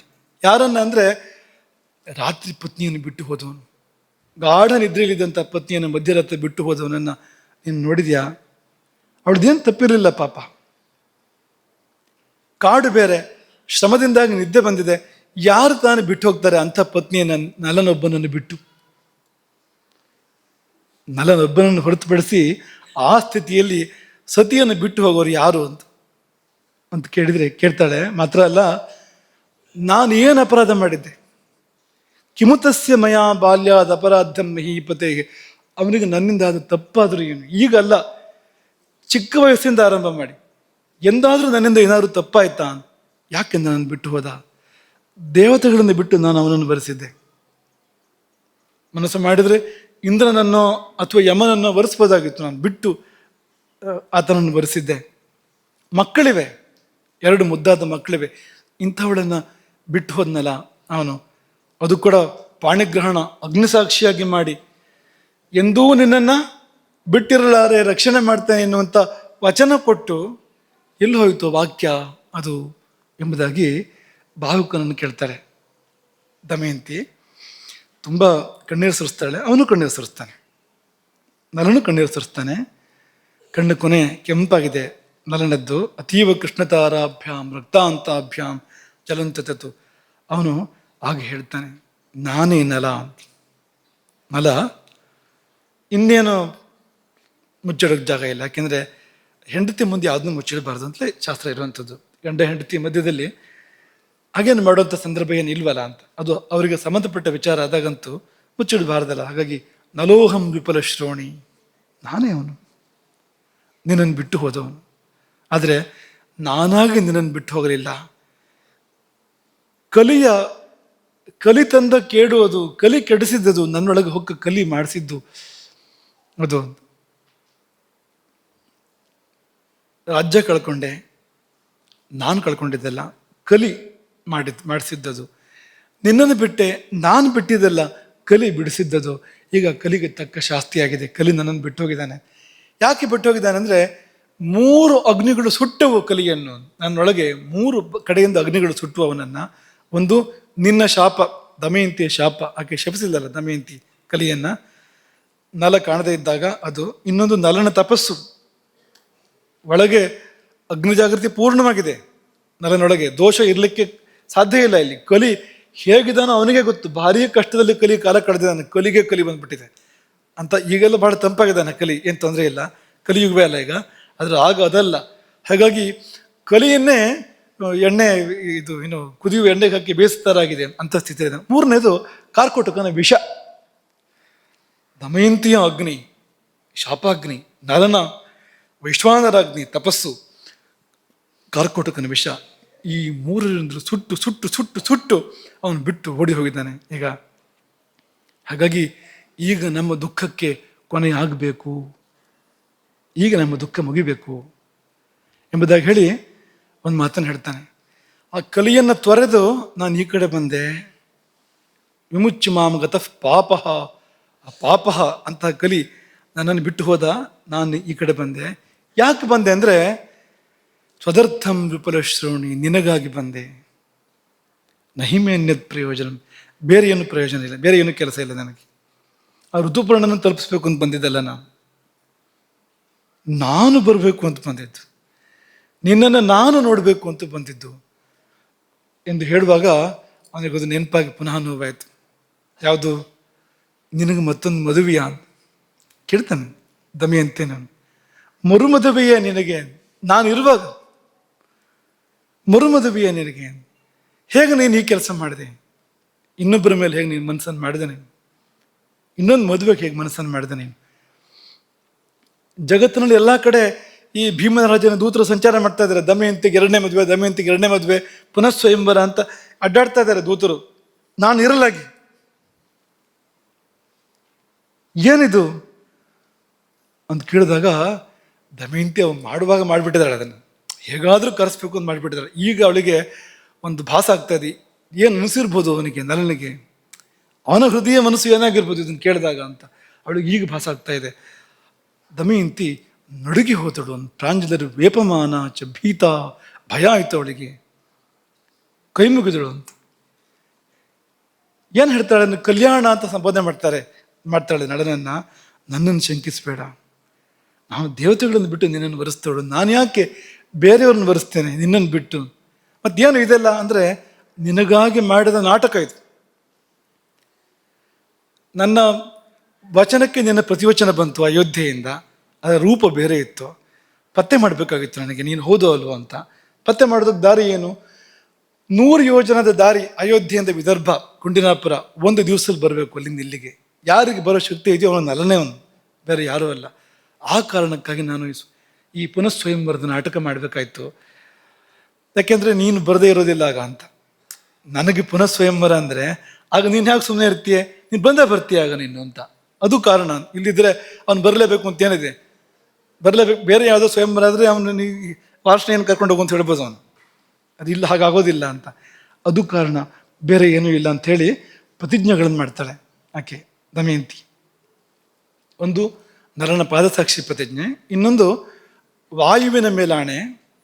ಒಂದು ವೇಳೆ ನಾನು ನಿನ್ನನ್ನು ಬಿಟ್ಟು ಬೇರೆಯವರ ಮೇಲೆ ಮನಸ್ಸು ಮಾಡಿದ್ದಿದ್ರೆ ಪ್ರಾಣಗಳು ನನ್ನನ್ನು ತೊರೆದು ಹೋಗಲಿ. ಯೇಷಮೇ ಮುಂಚಿತು ಪ್ರಾಣ, ವಾಯುದೇವ ಅವನೇ ಪ್ರಾಣಸ್ವರೂಪಿ, ಒಳಗಡೆಗೆ ಬಿಟ್ಟು ಹೋಗಲಿ ಅವನು. ಸೂರ್ಯ ಪ್ರತಿಜ್ಞೆ ಎರಡನೇದು, ನಾನೇನಾದರೂ ನಿನ್ನನ್ನು ಬಿಟ್ಟು ಬೇರೆಯವ್ರ ಮೇಲೆ ಮನಸ್ಸು ಮಾಡಿದ್ದೇ ಹೋದಾದರೆ ಆ ಸೂರ್ಯ ನನ್ನನ್ನು ತಗೊಳ್ಳಲಿ, ಪ್ರಾಣ ವಿಮೋಚನೆ ಮಾಡಿದ ನನ್ನನ್ನು, ಪ್ರಾಣವೇ ಹೋಗಲಿ ನನ್ನದು. ಹಾಗೆ ಚಂದ್ರನ ಮೇಲೆ ಮೂರನೇ ಪ್ರತಿಜ್ಞೆ, ಅಂತಶ್ಚರತಿ ಸಾಕ್ಷಿವತ್ತು, ಒಳಗೆ ಸಾಕ್ಷಿಯಾಗಿ ಚಂದ್ರ ಇದ್ದಾನೆ, ಆದಿತ್ಯ ಚಂದ್ರ ವನರ ನಿಲೋಚ ಇದೆಯಲ್ಲ ಅದು. ಹಾಗಾಗಿ ನಾನೇನಾದ್ರು ಚಾರಿತ್ರ್ಯದಿಂದ ಜಾರಿದ್ದೇ ಹೋದಾದರೆ, ಮನಸ್ಸಿನಿಂದಾದರೂ ಕೂಡ ಜಾರಿದ್ದೇ ಹೋದಾದರೆ, ನಿನ್ನನ್ನು ಬಿಟ್ಟು ಆ ಕಡೆ ಈ ಕಡೆ ಹೊಂದಿದ್ದೇ ಹೋದಾದರೆ ನನ್ನ ಪ್ರಾಣಗಳನ್ನು ಚಂದ್ರ ಅಪಹರಿಸಲಿ ಎಂಬುದಾಗಿ ಆಕೆ ಹೇಳ್ತಾ ಇದ್ದಂತೆಯೇ ವಾಯು ಪ್ರತಿವಚನ ಕೊಟ್ಟನಂತೆ. ಅದಕ್ಕೆ ಅಂತರಿಕ್ಷದಿಂದ ವಾಯುವಿನ ಧ್ವನಿ ಬಂತು. ಅವಳು ಏನು ಹೇಳ್ತಿದ್ದಾಳೋ ನಲಭೂಪತಿಯೇ ಅದು ಸತ್ಯ. ಅದು ಯಾಕೆಂದ್ರೆ ನಾವೇ ಆಕೆಯನ್ನು ಕಾದವರು, ನಾವೇ ಮೂವರು. ಯಾರು ಮೂವರು ಅಂದರೆ ವಾಯು, ಸೂರ್ಯ, ಚಂದ್ರ, ನಾವೇ ಮೂವರು. ಈ 3 ವರ್ಷಗಳ ಅವಧಿಯಲ್ಲಿ ಆಕೆಯನ್ನು ನಿರಂತರ ರಕ್ಷಣೆ ಮಾಡಿದವರು ಯಾರು ಅಂದರೆ ಅಪ್ರತ್ಯಕ್ಷವಾಗಿ ಕಣ್ಣಿಗೆ ಕಾಣದೆಯೇ ನಾವೇ ಆಕೆಯ ರಕ್ಷಣೆ ಮಾಡಿರ್ತಕ್ಕಂಥವ್ರು. ಹೀಗಿರ್ತದೆ ಮಹಾಪುರುಷರ ವಿಷಯದಲ್ಲಿ, ಇಂಥದ್ದಿರ್ತದೆ. ಹನುಮಂತ ಒಂದು ಕಡೆ ಹೇಳ್ತಾನೆ, ಪಿತಾಮಹ ಮಹೇಂದ್ರಾಭ್ಯಾಂ ರಕ್ಷಿತಶ್ಚಾಂಜಲಿಯನ ಚ, ನನ್ನನ್ನು ಸದಾ ಕಾಲವು ಬ್ರಹ್ಮ, ಇಂದ್ರ ಮತ್ತು ವಾಯು 3 ಜನರು ರಕ್ಷಣೆ ಮಾಡ್ತಾ ಇರ್ತಾರೆ, ಸುತ್ತ ನನ್ನ ಜೊತೆಗೆ ಇದು ರಕ್ಷಣೆ ಮಾಡ್ತಾ ಇರ್ತಾರೆ ಹನುಮಂತ ಹೇಳ್ಕೊಡ್ತಾನೆ ಒಂದು ಕಡೆಗೆ. ಹಾಗೆ ಇದು ಅಂತ. ಹಾಗಾಗಿ ಈಕೆಯ ಶೀಲ ನಿಧಿ ಅದು ಸುರಕ್ಷಿತ, ಏನಾಗಿಲ್ಲ ಆಕೆಯ ಶೀಲಕ್ಕೆ, ನಾವೇ ರಕ್ಷಣೆ ಮಾಡಿದವರು ಅನ್ನುವಾಗ ನಮಗೆ ನೆನಪಾಗೋರು ಸುಶ್ರುತರು. ಯಾಕೆಂದ್ರೆ ಸುಶ್ರುತರು ಏನು ಹೇಳ್ತಾರೆ ಅಂದರೆ ಸೋಮ ಸೂರ್ಯಾನಿಲಾಹ ಅಂತ ಹೋಲಿಸ್ತಾರೆ. ಯಾವುದಕ್ಕೆ? ಕಫ ಪಿತ್ತ ವಾತಕ್ಕೆ ಅವ್ರು ಹೋಲಿಕೆ ಕೊಡೋದು ಸೋಮ ಸೂರ್ಯ ಅನಿಲ. ಸೋಮನೇ ಕಫ, ಸೂರ್ಯನೇ ಪಿತ್ತ, ಪಿತ್ತ ಕಾರಕ ಅಲ್ವಾ ಸೂರ್ಯ ಜ್ಯೋತಿಷದಲ್ಲೂ ಕೂಡ. ಹಾಗೆ ಅನಿಲನೇ ಅನಿಲ, ವಾಯುವೇ ಇಲ್ಲಿ ಪ್ರಾಣಶಕ್ತಿ ಅಥವಾ ವಾತ ಇಲ್ಲಿ ಅಂತ. ಹಾಗಾಗಿ ಯಾರು ಕಾದವರು ಅಂದರೆ ವಾತಪಿತ್ತ ಕಫಗಳೇ ಆಕೆಯನ್ನು ಕಾದವರು ಅಂತ ಅನ್ನೋ ಹಾಗಿದೆ. ನಮ್ಮನ್ನು ಕೂಡ ಅವರೇ ಕಾಯೋರು. ವಾತಪಿತ್ತ ಕಫಗಳೇ ನಮ್ಮನ್ನು ಧರಿಸಿಟ್ಟಿರುವಂಥದ್ದು. ನಾವು ಜೀವಂತ ಇದ್ದರೆ, ಮಾತಾಡ್ತಾ ಇದ್ದರೆ, ಊಟ ಮಾಡ್ತಾ ಇದ್ದರೆ, ಓಡಾಡ್ತಾ ಇದ್ದರೆ ಈ ವಾತಪಿತ್ತ ಕಫಗಳೇ ಕಾರಣ, ಅದಕ್ಕೆ ಬೇರೆ ಏನೂ ಇಲ್ಲ. ಅದೇ ಸೋಮ ಸೂರ್ಯ ಅನಿಲ, ಈ ಮೂರು ಶಕ್ತಿಗಳು ಆ ಸಂಬಂಧವನ್ನು ನಾವಿಲ್ಲಿ ಕಾಣ್ತೇವೆ. ಹಾಗಾಗಿ ನೀನು ದಮಯಂತಿಯ ಬಗ್ಗೆ ನೀನು ಬೇರೆ ಯೋಚನೆ ಮಾಡಬೇಕಾಗಿಲ್ಲ. ಅವನೇನು ತುಂಬ ಬೇರೆ ಯೋಚನೆ ಮಾಡಿದಾನೆ ಅಂತಲ್ಲ, ಅದರೊಳಗೆ ಅಷ್ಟೇ ಜಾಸ್ತಿ ಆಯಿತು. ಏನು ನಿನಗೆ ಮರುಮದುವೆ ಅಂತಲ್ಲ ಅಂತ ಕೇಳಿದ್ದೆ ಅವಳಿಗೆ ಜೀರ್ಣ ಮಾಡ್ಕೊಳ್ಳೋಕೆ ಕಷ್ಟ ಆಯಿತು ಅಂತ. ಆಗ ಅವರಿಬ್ಬರು ಪುಷ್ಪವೃಷ್ಟಿ ಆಯಿತು, ದೇವದಂದುಭಿ ಆಯಿತು, ಅವ್ರು ಒಂದಾದರು ಅನ್ನೋದು ಮುಂದಿನ ಕಥೆ. ಮುಂದಿನ ಭಾಗವೂ ತುಂಬ ಸುಂದರವಾಗಿದೆ. ಅವರು ಎಷ್ಟೋ ಹೊತ್ತು ಮಾತಿಲ್ಲದೆ ಕಣ್ಣೀರು ಸುರಿಸ್ತಾ ಹಾಗೆ ಇದ್ದುಬಿಟ್ರು ಒಬ್ಬರನ್ನೊಬ್ಬರು ಬಳಸಿ ಅಂತ ಮಹಾಭಾರತ ವರ್ಣನೆ ಮಾಡುತ್ತೆ. ಈ ಜಾಗದಲ್ಲಿ, ಈ ನಳಚರಿತ್ರೆ ಜಾಗದಲ್ಲಿ ಮಹಾಭಾರತ ರಾಮಾಯಣ ಆಗತ್ತೆ. ಯಾಕಂದ್ರೆ ಮಹಾಭಾರತ ಶೈಲಿ ಒಂದು ಬೇರೆ ಇದೆ, ರಾಮಾಯಣದ ಶೈಲಿ ಬೇರೆ ಇದೆ. ಈ ಮಹಾಭಾರತ ಶೈಲಿ ರಾಮಾಯಣ ಶೈಲಿ ತಿರ್ಕೊಡುತ್ತೆ ಈ ಜಾಗದಲ್ಲಿ, ಈ ನಳಚರಿತ್ರೆ ಜಾಗದಲ್ಲಿ. ಮಾತ್ರ ಅಲ್ಲ, ಒಂದೆರಡು ಶ್ಲೋಕ ರಾಮಾಯಣದ್ದೇ ಹೆಚ್ಚು ಕಡಿಮೆ ಅದೇ ಪೂರ್ತಿ ಹಾಗೆ ಬಂದಿದೆ. ದಮಯಂತಿಗೆ ಸಂತೋಷ ಆದಾಗ ಹೇಗಾಯಿತು ಅಂತ ವರ್ಣನೆ ಮಾಡೋ ಶ್ಲೋಕಗಳು, ಅಲ್ಲಿ ಸೀತೆ ವರ್ಣನೆ ಮಾಡೋ ಶ್ಲೋಕಗಳು, ಸುಂದರಕಾಂಡದಲ್ಲಿ ರಾಮನ ವಾರ್ತೆ ಸಿಕ್ಕಿದಾಗ ಸೀತೆ ಸಂತೋಷ ವರ್ಣನೆ ಮಾಡೋ ಶ್ಲೋಕಗಳೇ ಇಲ್ಲಿ ಚೂರು ವ್ಯತ್ಯಾಸದಲ್ಲಿ ಇಲ್ಲಿಗೆ ಬಂದ್ಬಿಟ್ಟಿದ್ದಾವೆ ಅಂತ. ಹೀಗೆ ಅವರಿಬ್ಬರು ಒಂದಾದರು. ನಾವು ನಿಮಗಿಲ್ಲಿ ಹೇಳಬೇಕಾಗಿರೋದಿಷ್ಟೇ, ನಮ್ಮ ಕಣ್ಣಿಗೆ ಕಾಣೋ ಹಾಗೆ 4 ಭೂತಗಳ ಜಯ ಇಲ್ಲಿದೆ ಅಂತ, ನಲನಲ್ಲಿ ಅಂತ. ಅವನು ಹೋದಾಗ ಭೂಮಿ, ಈಗ ಬಾಗಿಲು ಅಂದರೆ ಏನದು? ಭೂಮಿ ಅದು. ಆ ಬಾಗಿಲು ದೊಡ್ಡದಾಗತ್ತೆ ಅಂದರೆ ಅಲ್ಲಿ ಒಂದಲ್ಲ 2 ಭೂತಗಳು ಕೆಲಸ ಮಾಡ್ತಾ ಇದ್ದಾವೆ ಅಲ್ಲಿ. ಆಕಾಶ ದೊಡ್ಡದಾಯಿತು, ಭೂಮಿ ಸರಿಯಿತು, ಪಕ್ಕಕ್ಕೆ ಸರಿಯಿತು ಭೂಮಿ, ಆಕಾಶ ಅವಕಾಶ ಅದು ಹಿರಿದಾಯಿತು ಅಂತ. 2 ಭೂತಗಳ ಜಯವನ್ನು ಆ ಒಂದೇ ಸಂದರ್ಭ ಹೇಳುತ್ತೆ. ನಲನಿಗೆ ಅದಿತ್ತು, ಆಕಾಶವನ್ನು ಜಯಿಸಿದ್ದ, ಭೂತತ್ವವನ್ನು ಕೂಡ ಜಯಿಸಿದ್ದ. ಕರದಲ್ಲಿ ನೀರು ಬಂದರೆ ಅದಕ್ಕೆ ಅರ್ಥ ಜಲಭೂತದ ಜಯ. ಹಾಗೆ ಅಗ್ನಿ, ಹೀಗಂದ್ರೆ ಅಗ್ನಿ ಹೊತ್ಕೊಳ್ಳುತ್ತೆ ಅಂದರೆ, ಹಾಗಂತ ಮುಟ್ಟಿದ್ರೆ ಸುಡೋದಿಲ್ಲ ಅಂದರೆ ಅಗ್ನಿ ಜಯ. ಇದು ಸಾಧ್ಯ, ಇದು ಸಾಧ್ಯ. ಇದು ಯಾಕೆ ಈ ಕಥೆಯನ್ನು ಹೇಳಿದ್ವು ಅಂದರೆ, ನಮ್ಮ ಹಾಗೆ ಒಬ್ಬ ಮನುಷ್ಯ ನಲಕೂಡ ಅಂತ, ಪೂರ್ವಜ, ಅವನು ಎಲ್ಲಿವರೆಗೂ ಸಾಧನೆ ಮಾಡಿದ್ದ ನೋಡಿ. ಇದು ಅಸಂಭವ ಅಲ್ಲ. ಯಾಕೆಂದರೆ ದೇವರು ನಮ್ಮನ್ನು ಸೃಷ್ಟಿ ಮಾಡುವಾಗ, ಈ ಪಂಚಭೂತಗಳನ್ನು ಸೃಷ್ಟಿ ಮಾಡುವಾಗ ಹೇಗೆ ಸೃಷ್ಟಿ ಮಾಡಿದಾನೆ ಅಂದರೆ, ಇದೆಲ್ಲ ನಮಗೆ ಅಧೀನವಾಗಿರಬೇಕು ಅಂತ ಸೃಷ್ಟಿ ಮಾಡಿರೋದು. ಈ ಪಂಚಭೂತಗಳಂತೂ ಇದು ನಮ್ಗೆ ಅಧೀನವಾಗಿರಬೇಕು ಅಂತ ಸೃಷ್ಟಿಯಾಗಿರೋದು. ಆತ್ಮ ಇದರ ನಾಯಕ. ಈ ಸಾಮ್ರಾಜ್ಯ ಇದೆಯಲ್ಲ, ಈ ಸಾಮ್ರಾಜ್ಯದ ನಾಯಕ ಯಾರು? ರಾಜ ಯಾರು? ಆತ್ಮ, ನಾವೇ. ಅದು ಈ ಮನಸ್ಸಿರ್ಬೋದು, ಅಥವಾ ಪ್ರಾಣಗಳಿರ್ಬೋದು, ಪಂಚಭೂತಗಳಿರ್ಬೋದು, ಇವೆಲ್ಲವೂ ಕೂಡ ಇಂದ್ರಿಯಗಳಿರ್ಬೋದು, ಇವೆಲ್ಲ ಆ ಆತ್ಮದ ಊಳಿಗೆ ಮಾಡುವಂಥವು. ಅದು ಹೇಳೋದನ್ನು ಕೇಳಬೇಕು, ಅದಕ್ಕೋಸ್ಕರ ಇರುವಂಥದ್ದು. ಆದರೆ ನಾವು ಈಗ ಒಡೆಯ ಅಪಾಪೋಲಿ ಆದರೆ ಸೇವಕರು ಮಾತು ಕೇಳೋದಿಲ್ಲ ಅಲ್ವಾ? ಒಡೆಯ ತನ್ನ ತೂಕ ಇಟ್ಕೊಳ್ಳದೆ ಇದ್ದರೆ, ಅವನು ಹೇಗೆ ವರ್ತಿಸಿದ್ರೆ ಯಾರು ಮಾತನ್ನು ಕೇಳಬೇಕು, ಅವ್ರ ಮಾತನ್ನು ಕೇಳೋದಿಲ್ಲ. ಕೇಳುವ ಹಾಗೆ ನಾವು ಇಟ್ಕೋಬೇಕಲ್ವಾ? ಇಟ್ಕೊಂಡಿಲ್ಲ. ಇಟ್ಕೊಂಡಿದ್ದ ಹೋದಾದರೆ ಈ ಪಂಚಭೂತಗಳಿರ್ಬೋದು, ಇನ್ನು ಮುಂದುವರೆದು ಹೊರಗಿನ ಪಂಚಭೂತಗಳು ಕೂಡ. ಯಾಕೆಂದರೆ ಒಳಗಿನ ಅಗ್ನಿಯೇ ಹೊರಗಿನ ಅಗ್ನಿ, ಒಳಗಿನ ಭೂಮಿಯೇ ಹೊರಗಿನ ಭೂಮಿ, ಒಳಗಿನ ವಾಯುವೇ ಹೊರಗಿನ ವಾಯು, ಏನು ವ್ಯತ್ಯಾಸ ಇಲ್ಲ. ಅದೇ ಇದು, ಇದೇ ಅದು. ನಿಯಂತ್ರಣ ಸಾಧನೆ ಮಾಡೋಕ್ಕೆ ಸಾಧ್ಯ ಇದೆ. ಭೂತಗಳ ಮೇಲೆ ನಿಯಂತ್ರಣ ಮಾಡೋದಕ್ಕೆ ಸಾಧ್ಯ ಇದೆ. ಅದನ್ನೆಲ್ಲ ತೋರಿಸ್ಕೊಟ್ಟಿದ್ದಾನೆ. ಏನು ಮಾಡಬೇಕಪ್ಪ ಅಂದರೆ, ನಲನ ಹಾಗೆಲ್ಲ ಇರೋಕ್ಕಾಗೋದಿಲ್ಲ ನಮಗೆ. ಏನಾದ್ರು ಸರಳವಾದ ಉಪಾಯ ಹೇಳಿ ಅಂತಂದರೆ ಏನಿಲ್ಲ, ಸರಿಯಾಗಿ ಊಟ ಮಾಡಿ, ಒಂದು ಸರಿಯಾಗಿ ಪ್ರಕೃತಿ ನಮಗೇನನ್ನು ಇಟ್ಟಿದೆಯೋ ಅದನ್ನು ಕಾಲಕ್ಕೆ ತಕ್ಕಂತೆ, ಕಾಲ ದೇಶಗಳನ್ನು ಹೊಂದಿಕೊಂಡು, ಶಾಸ್ತ್ರ ಏನು ವಿಧಿಸಿದೆಯೋ ಅಂಥದ್ದನ್ನು ಅದೇ ಪ್ರಕಾರ ಸೇವನೆ ಮಾಡ್ತಾ ಹೋದರೆ ಅಗ್ನಿ ಜಯ ತಾನಾಗತ್ತೆ. ಯಾರಿಗಾದರೂ ಆಗೋಕ್ಕೆ ಸಾಧ್ಯ ಇದೆ. ಯಾಕೆಂದರೆ ಅಗ್ನಿಗೆ ಬೇಕಾದ ಆಹುತಿಯನ್ನು ಕೊಡ್ತಾ ಹೋದರೆ, 2 ಹೊತ್ತು ಅಗ್ನಿಗೆ ಆಹುತಿ ರೂಪದಲ್ಲಿ ಊಟವನ್ನು ಪವಿತ್ರವಾಗಿ ಹಿತಮಿತ ಮೇಧ್ಯಾಶನ ಅನ್ನೋ ಹಾಗೆ ಕೊಡ್ತಾ ಹೋದರೆ ಅಗ್ನಿ ಒಲಿಯಲೇಬೇಕು, ಬೇರೆ ದಾರಿಯೇ ಇಲ್ಲ, ಸಾಧ್ಯ ಇದೆ. ಹಾಗಾಗಿ ಸರಿಯಾಗಿ ಊಟ ಮಾಡೋದು ಒಂದು ದಾರಿ. ನಿಮ್ಗೆ ಆ ದಾರಿ ಇಷ್ಟ ಇಲ್ಲ ಅಂದರೆ ಸಕ್ರಮವಾಗಿ ಉಪವಾಸ ಮಾಡೋದು ಮತ್ತೊಂದು ದಾರಿ. ಸಕ್ರಮವಾಗಿ ಹೇಗೆ ಉಪವಾಸ ಮಾಡಿದರೆ ಅನಾಹುತ ಆಗುತ್ತೆ, ಅಗ್ನಿಗೆ ಕೋಪ ಬರುತ್ತೆ, ಅದಲ್ಲ. ಕ್ರಮಬದ್ಧವಾಗಿ ಉಪವಾಸ ಮಾಡಿದರೆ ಅಗ್ನಿ ಜಾಗೃತಿ ಆಗುತ್ತೆ ಆಗಲೂ ಕೂಡ ಅಂತ, ಆಗಲೂ ಅಗ್ನಿ ಪ್ರಸನ್ನನಾಗ್ತಾನೆ. ಹಾಗಾಗಿ ಇಬ್ಬಗೆಯಲ್ಲಿ, ಎರಡು ಬಗೆಗಳಲ್ಲಿ ನಾವು ಅಗ್ನಿಯನ್ನು ಗೆಲ್ಲೋದಕ್ಕೆ ಸಾಮಾನ್ಯ ಮನುಷ್ಯನಿಗೂ ಕೂಡ ಸಾಧ್ಯ ಇದೆ. ಊಟ ತಿಂಡಿಯಲ್ಲಿ ಜವಾಬ್ದಾರಿ ಇರಬೇಕು, ವ್ಯವಸ್ಥಿತವಾಗಿ ಹೋಗಬೇಕು. ಹಾಗೆ ಹೋದಾಗ ಅದು ಸಾಧ್ಯ ಇದೆ ಅನ್ನೋದನ್ನು ನಾವಿಲ್ಲಿ ನೆನಪು ಮಾಡ್ಕೊಳ್ಳೋಣ. ನಲನ ಬಗ್ಗೆ ಒಂದು ಶ್ಲೋಕ ನಿಮ್ಗೆ ಹೇಳಿದ್ವು, ಪುಣ್ಯ ಶ್ಲೋಕ ನಲವರಾಜ ಹೇಳಿದ್ವು. ಇನ್ನೊಂದು ನಿಮ್ಗೆ ಗೊತ್ತಿರುವಂಥದ್ದೇ, ಕರ್ಕೋಟಕಸ್ಯ ನಾಗಸ್ಯ ದಮಯಂತ್ಯಾಹ ನಲಸ್ಯ ಚ ರಾಜರ್ಷೇಹೆ ಋತುಪರ್ಣಸ್ಯ ಅಥವಾ ಋತುಪರ್ಣಸ್ಯ ರಾಜರ್ಷೇಹೆ ಕೀರ್ತನಂ ಕಲಿನಾಶನಂ. ನಮ್ಗೇನು ತೊಂದರೆ ಇದೆ ಈಗ ಅಂದರೆ, ನಮ್ಮ ಮನಸ್ಸು ನಾವು ಹೇಳಿದ್ದನ್ನು ಕೇಳೋದಿಲ್ಲ, ಹೊರಗಡೆ ವಾತಾವರಣ ಸರಿ ಇಲ್ಲ, ಒಳ್ಳೆ ರೀತಿಯಲ್ಲಿ ಜೀವನ ಮಾಡಬೇಕು ಅಂದ್ರೂ ಯಾವುದೂ ಅದಕ್ಕೆ ಅನುಕೂಲ ಇಲ್ಲ. ಯಾಕೆಂದರೆ ಕಲಿಯುಗ, ಒಳಗೂ ಕೆಟ್ಟಿದೆ ಹೊರಗೂ ಕೆಟ್ಟಿದೆ. ಕಾಲಕ್ಕೆ ವಿರುದ್ಧ ಹೋಗಕ್ಕೆ ಸಾಧ್ಯವಾ, ಕಾಲ ಪ್ರವಾಹದ ವಿರುದ್ಧ ಈಜಕ್ಕೆ ಸಾಧ್ಯವಾ ಅಂತೆಲ್ಲ ಕೇಳಿದರೆ ಅದಕ್ಕೆ ಉತ್ತರ ಏನು ಅಂದರೆ, ಈ ಬೇರೆ ಏನು ಮಾಡಬೇಡ, ನೆನಪು ಮಾಡ್ಕೋ ಸಾಕು, ನಲನ ಸ್ಮರಣೆ ಮಾಡ್ಕೊ, ನಲನ ಬಗ್ಗೆ ಎತ್ತಿ ಆಡು ಸಾಕು. ಕೀರ್ತನಂ ಅಂದರೆ ಅವನನ್ನು ಎತ್ತಿ ಆಡು ಅಂಥದ್ದು ಅಂತ. ಅಷ್ಟು ಮಾಡಿದರೆ ಕಲಿನಾಶನಂ, ಕಲಿಯನ್ನು ದೂರ ಮಾಡ್ತಾನೆ ಅವನು. ಯಾಕೆಂದರೆ ಕಲಿಗೆ ನಲನ ಭಯ ಇದೆ, ನಲನಿಗೆ ಕಲಿ ಕೊಟ್ಟ ಮಾತಿದೆ, ನಿನ್ನ ಹೆಸರು ಹೇಳೋರು ನಾನು ಮುಟ್ಟೋದಿಲ್ಲ ಅಂತ. ಹಾಗಾಗಿ ನಲ ಮಾತ್ರ ಅಲ್ಲ, ಆ ಇಡೀ ಪ್ರಕರಣವೇ ಆಗಿದೆ. ಒಂದು ಕರ್ಕೋಟಕ ನಾಗ, ಆ ಕರ್ಕೋಟಕ ನಾಗನ ಭಯವೂ ಕೂಡ ಬಹಳ ಇದೆ ಕಲಿಗೆ. ಆ ವಿಷಯ ಸುಟ್ಟಿತ್ತಲ್ಲ ಅಷ್ಟೇ ಅಲ್ಲ, ದಮಯಂತ್ಯ ಶಾಪ ಕೊಟ್ಟವಳು ದಮಯಂತಿ. ನಲನು ಕೂಡ ಅವನ ತಪಸ್ಸು ಅವನನ್ನು ದಹಿಸಿದೆ, ಕಲಿಯನ್ನು ದಹಿಸಿದೆ. ಶಾಪ ಕೊಡೋಕೆ ಹೊರಟಿದ್ದಾನೆ ನೆಲ, ಕೊನೆ ಪಾಪ ಅಂತ ಬಿಟ್ಟಿದ್ದಾನೆ ಕಲಿಯನ್ನು. ರಾಜರ್ಷಿ ಋತುಪರ್ಣ ಸೂರ್ಯವಂಶದವನು ಅವನು ಕೂಡ. ಇವಿಷ್ಟು ಜನರ ಸ್ಮರಣೆ ಮಾಡಿದರೆ ಅವರಿಗೆ ಕಲಿಯ ಭಯ ಇಲ್ಲ. ಇದೇ ನಲನೇ ಪಾಕದರ್ಪಣ ಎನ್ನುವ ಕೃತಿಯನ್ನು ರಚನೆ ಮಾಡಿದ ನನ್ನ ಮಾತಿದೆ, ಅವನ ಹೆಸರಲ್ಲಿ ಪಾಕದರ್ಪಣ ಇದೆ. ಕೊನೆ ಮಾತು, ಈ ಅಡುಗೆ ಮಾಡಬೇಕು ಅಂದರೂ ಕೂಡ ಅಗ್ನಿ ಒಲುಮೆ ಬೇಕು, ಜಾತಕದಲ್ಲಿ ಕುಜ ಅನುಕೂಲ ಬೇಕು.